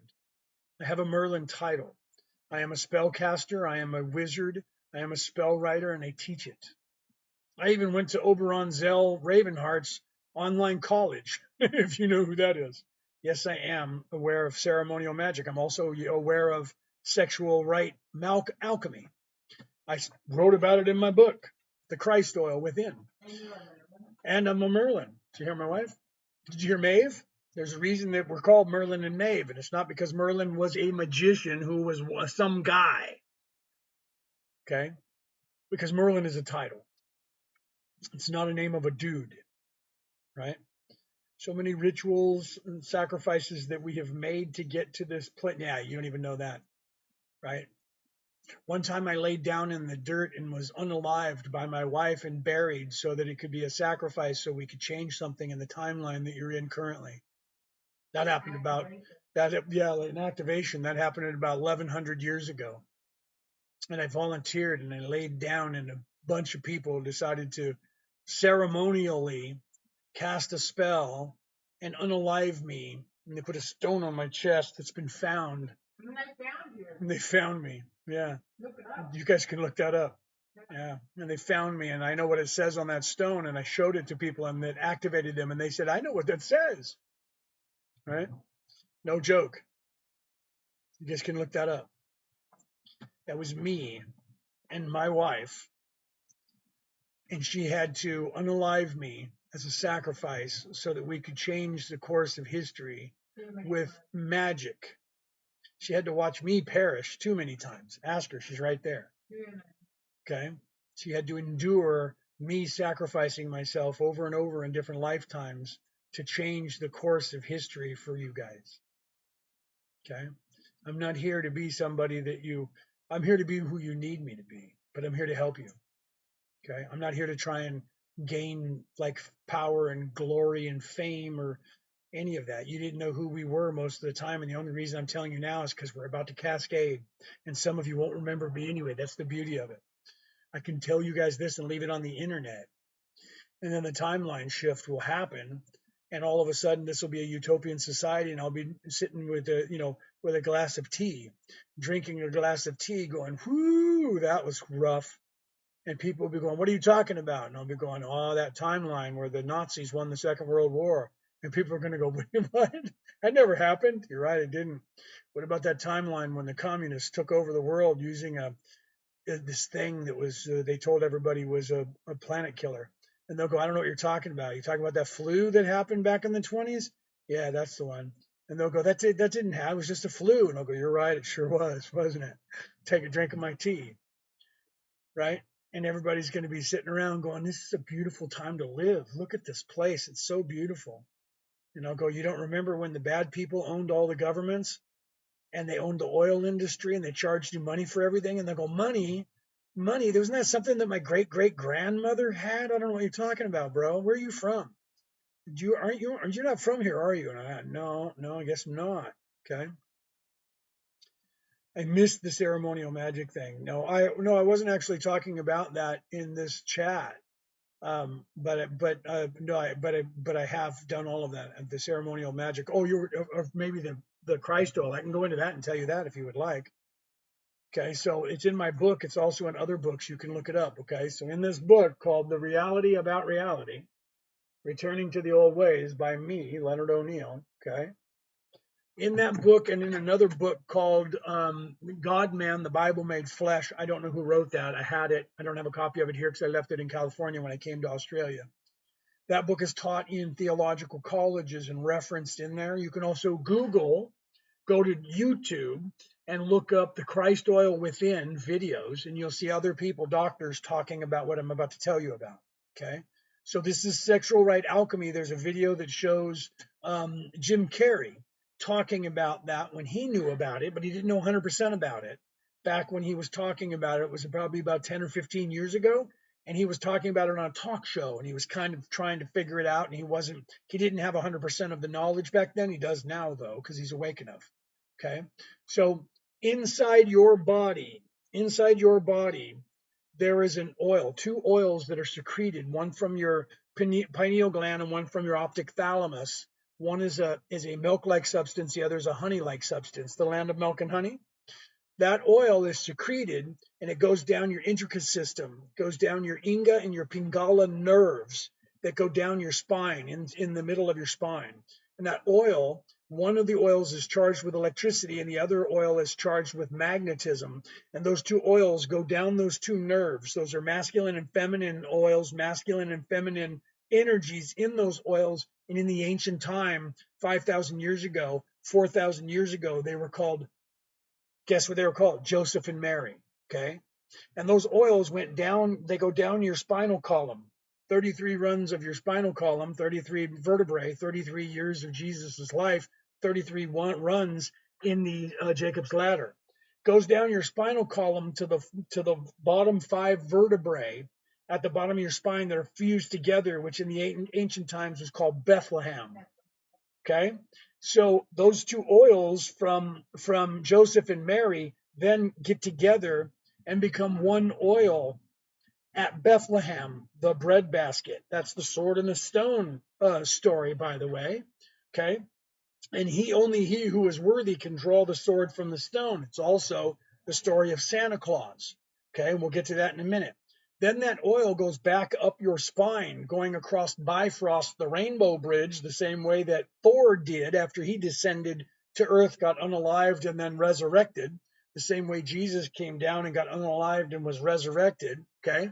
This happens inside your body, every single human being, every single month. Okay. And it happens when the moon moves into your sun sign. That oil goes back up your spine. 33 runs of your vertebrae, 33 years of Jesus's life goes through the claustrum, which is at the base of your brain. It goes up your brain. It's called the claustrum, which actually is an ancient word in the Norwegian, Middle Norwegian, claus, like Santa Claus. The claus is the chimney in the old Viking houses, or the grommet hole that the rope goes in the sails. Okay, Santa Claus is an ancient word that doesn't mean Saint Nicholas or saint like the word in Latin. It's actually a Norwegian word that means grandfather or uncle. Currently, you can look this up, and if you speak Norwegian, and a couple of other languages, you know that the word for auntie or grandma is tanta. Okay, yeah, he's wanting to come back. He's all wet. He's like, "Oh, let me in." So the ancient word for grandpa or uncle was Santa Claus, who goes down your chimney and comes back up your chimney. And if you're being good, for goodness sake, leaves you a present. And if you're bad, leaves you coal. Okay. So going up the chimney is the Kundalini fire as the oil goes up your spine, crossing Bifrost, the Rainbow Bridge, goes up to your back into your through the claustrum to your oh no, what is it called? Give me a second. It goes before the optic thalamus to, now she threw me off. It goes but just before the optic thalamus. I can't think of what it's called right there right this second. And it sits there, and I'll think of the word in a second. It sits there for 2.5 days, and that's where it's Christed. Okay, that's where it's inert, like it is unalived. Okay, where it's been crucified. It's unalived for 2.5 days. In that time period, when it sits there at that spot, that is when the moon moves into your sun sign. And here's a calendar called the moon calendar that you can get, or you can look it up online. This moon calendar at the top has all of the sun signs. Whatever sun sign you are, at some point on the calendar, it actually moves into and out of every single sun sign from every single person in a month's time period, and it goes into your sun sign for 2.5 days, 60 hours. In that time, that oil is sitting at the base of your spine, at the base of your, at the top of your claustrum, and it's waiting to move to your optic thalamus. And I can't think of what it's called. It's the part of your brain that actually looks like a ram's horn that you see. That's why you see in the ancient times they have that ram's horn ahead on the things, because it actually looks like that in your brain. Okay, in that time period, that's the sexual right alchemy. If you use that with sex to cast spells, you can use the energy from that. The hippocampus, thank you. It goes to the hippocampus, the base of the hippocampus, and it sits there. If you then don't use that oil, right? You don't eat of the tree of life by having sex, because when you do and you ejaculate, you get that endorphin that goes in your brain. The endorphin takes the energy out of that oil, and guess what? That oil becomes a coal-like substance in your brain. Santa Claus leaves you coal. This has been proven that they've all known about this all the way back in every culture on this earth, going back more than 5,000 years. It's in every single religion, but they're not telling you about it anymore. So if you don't eat of the tree of life, you don't have sex, you don't ejaculate, you don't get drunk, you don't eat crap food, and you meditate in that time period, and you abstain from those things, at the end of that 2.5 days, it becomes resurrected, goes into your optic thalamus, and explodes with energy and illuminates all of your brain cells. That raises your vibration slightly up. If you do the opposite when you're not good and Santa Claus knows about that, he leaves you coal. It's literally turned into a coal-like substance, which lowers your vibration. So the more that you're living in the flesh, and they keep you living in the flesh, and you're doing this and you don't know about that oil, it means you don't take care of that oil. So because you don't take care of that oil, you're going to be drinking, doing drugs, having sex, not paying attention, not being self-serving, because that's what they want you to do. And because of that, you don't get the advantage of that oil. So when you become aware of it, then for that 2.5 days, that's the 10% tithing that they keep telling you is money that you're supposed to pay them. That 10% tithing is be good for goodness sake. If you're in service to others and not in service to self, you're going to start illuminating yourself. If you do that consistently and track that with an app or with a calendar, and you track when it goes into your sun sign, when it leaves your sun sign, and you do that every single month, after 6 months, you're going to see a difference in your spirituality, and your literal third eye is going to start waking up for you. If you do that for a year, you will wake up, you will become smarter, your IQ will go up, you will no longer be able to be gaslit by the legacy news media, the politicians, and all of the people in your, like, all around everything. And they don't want you to know about it, because if everybody knew about it and we did it every single lifetime, we would already have graduated, and it would take you less than 7 lifetimes to graduate because you would be awake. They're not letting you know about it. It's keeping you veiled. They're telling you that I'm cuckoo, cuckoo. Don't listen. Don't read it. Look over here. Sit here and wait. Jesus said he was coming back for you. It's in every single religion. Okay. And I've talked about that on my podcast, and I talk about that in my book. And I'm not the only one. I didn't make this information up. This is information that every single person who has ever woke up their third eye actually gets from the universe, and they know about it. Okay. And people are telling you about it in movies. They're telling you about it in songs. They're telling you about it in poetry. They're telling you about it in videos. They're telling you about it everywhere. And it's written in every single scripture for everything that you know as a religion or a spiritual practice all over the world. All the time. It's the story of Jesus. It's the story of Moses. It's the story of Thor. It's the story of Osiris. It's the story of Shiva. Okay?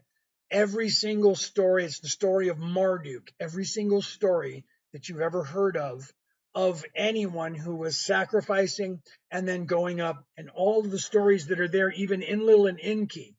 Those stories are about the dichotomy between your ego and your conscience. Enlil and Enki are ego and conscience. Okay, conscience. You've heard about Cain and Abel. If you're Christian or a Hebrew, you know about Cain and Abel. Cain and Abel, one was ego and one was not.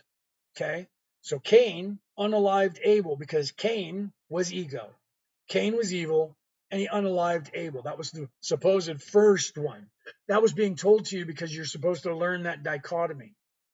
Okay, you're supposed to learn that story of your own ego and your own conscience, because that's the battle that's going on between you, inside you. You decide which one of those you want to become. Native Americans say there are two wolves in you, and you become the wolf that you feed the most. If you feed the ego wolf, you become the ego. In Jediism, that's the dark side. And what did Yoda say when Luke said, "Is the dark side stronger?" He said, "No, easier, more seductive." But if you start down the dark path forever, it'll dominate your destiny. You know why they say that? Because when you start listening to your ego, you become more egoic. Science, look this up again, backed by science. Science will tell you that if you become egoic, there's a portion of your brain that gets enlarged and you become more egoic. People who have power, this thing gets larger in their brain and they start doing things like, sleeping with everybody and unaliving people if they have to, and because they become egoic and that part of their brain gets bigger. The part of their brain that is the conscience, the angel on the other shoulder, that part of the brain gets diminished, so they don't hear that conscience as much. The other way around is true also. If you are in service to others, you listen to your conscience, not your ego. That portion of your brain that is egoic gets smaller, and the portion of your brain that is the conscience, it gets bigger. You become more like that. It is an archetype choice that you make, and you become what you choose. So if you're egoic, you become more ego. If you're in service to others and your conscience is what you listen to, you become more like that. Okay? That has been proven by science. That's not me saying that. You can look that up. Okay? And I would tell you, look it up. Okay? So time for questions. You see the Brooke put that in there. Time for questions. You guys have questions? Ask me a questions, right? Otherwise, I'm going to have to go. So last questions, guys. If you guys have a question, please type it now, because I need to get off of here because my wife wants to spend time with me, because I haven't seen her except for when she was on lunch, and she's home and we need to eat some dinner and relax for the night. Okay. So if you have a question, type it quick. Otherwise, I'm going to take off. Okay. I love you guys. I'm here to help you guys. I'm not leaving the planet until after we get this place unstuck. So if you have any last questions, type it quick. Let me know that you have questions and I'll answer it. Otherwise, I'm going to bail. All right. So I'm going to wait here for a few seconds. So if you guys have questions, type, and smash those hearts, right? Please send me the information so that I can sign up. All right. Send it. What you want to do is right here on the screen, there's an email, merlinandmaeve@gmail.com. Send an email to us. Put your handle as well, 20star14, and say, I need some information about, and all of the things that you do, whatever, right? And we'll send you that information. Okay. When is the next time that you're on again? Tomorrow. I'll be on tomorrow. My time, because it's evening right now. It's 7. It's almost almost 8 now. Yeah, it's 3 minutes to 8 p.m. in New South Wales, Australia. So my tomorrow in the morning, probably 8 or 9, which would be 1 or 2 p.m. West Coast America. We're GMT plus 11. So wherever you are in the world, if you're in the UK, I'm 8 hours or 11 hours ahead of you. Okay.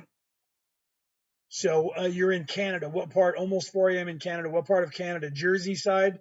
Okay, so right now it is 1 a.m. or almost 1 a.m. 3 minutes to 1 a.m. in California. So it's 1, 2, 3, 4 in Jersey. 4 a.m. in Jersey. And Toronto, same thing. Should be 4 a.m. There. 3:30 or 4 a.m. Right. So you're on the same day as me right now. So you're on the 26th. Right. It's your morning. It's my nighttime. We're that far ahead of you. Okay. So 8 a.m. My time probably, or 9 a.m. my time. That'll be between 1 and 2. right? Between 1 and 2. So about 12 hours from now, I'll be live again. Okay. Right. So about 12 hours from now, I'll be live. Yeah, we're way in the future in Australia.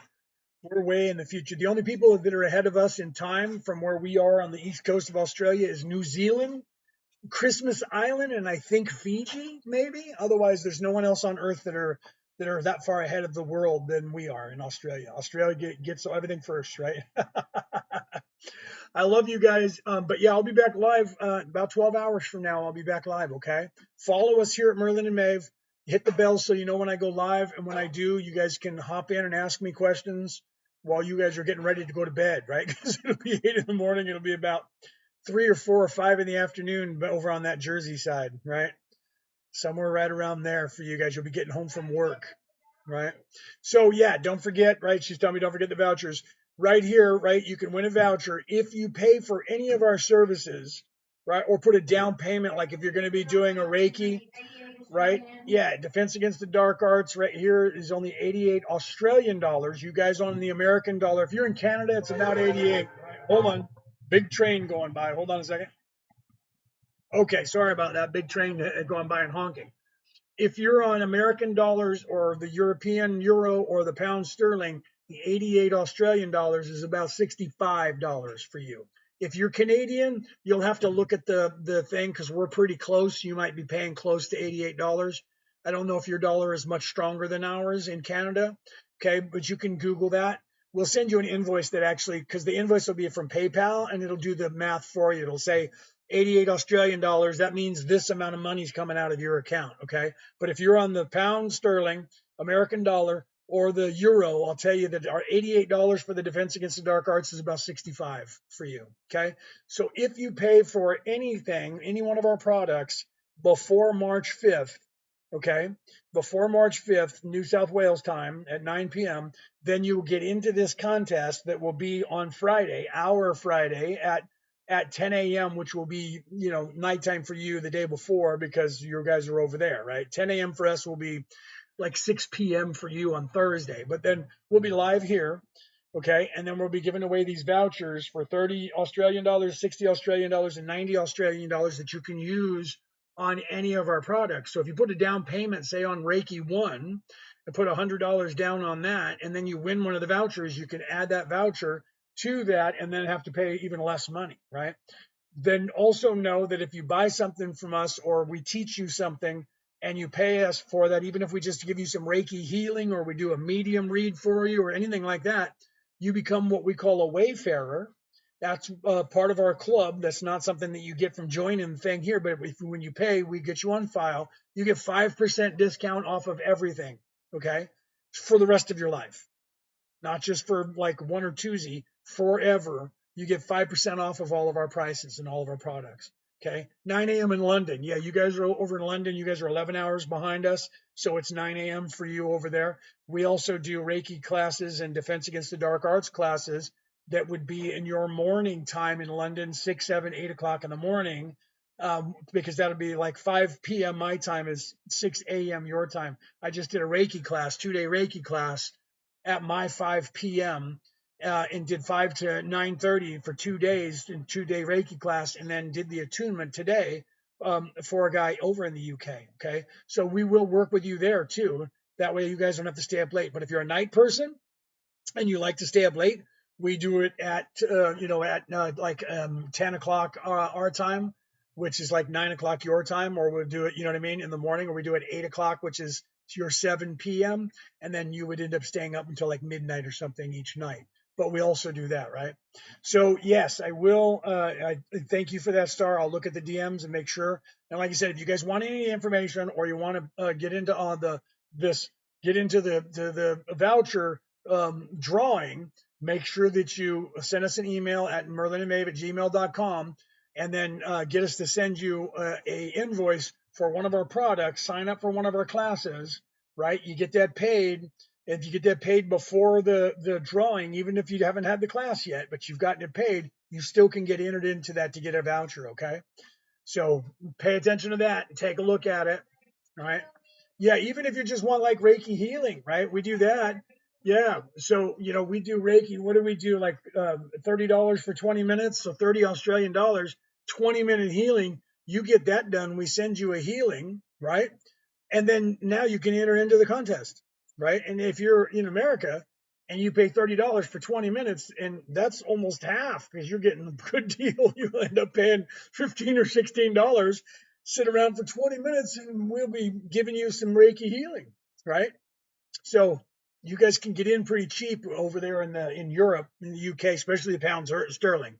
The pound is I think you guys are the highest money on the earth right now. So you guys get a better deal on everything because you guys money goes way further, right? America, I think, is right behind you, and then the euro is somewhere between America and pound sterling. All right, guys, I'm gonna go. I love you guys. I'm gonna eat some dinner, spend some time with my wife.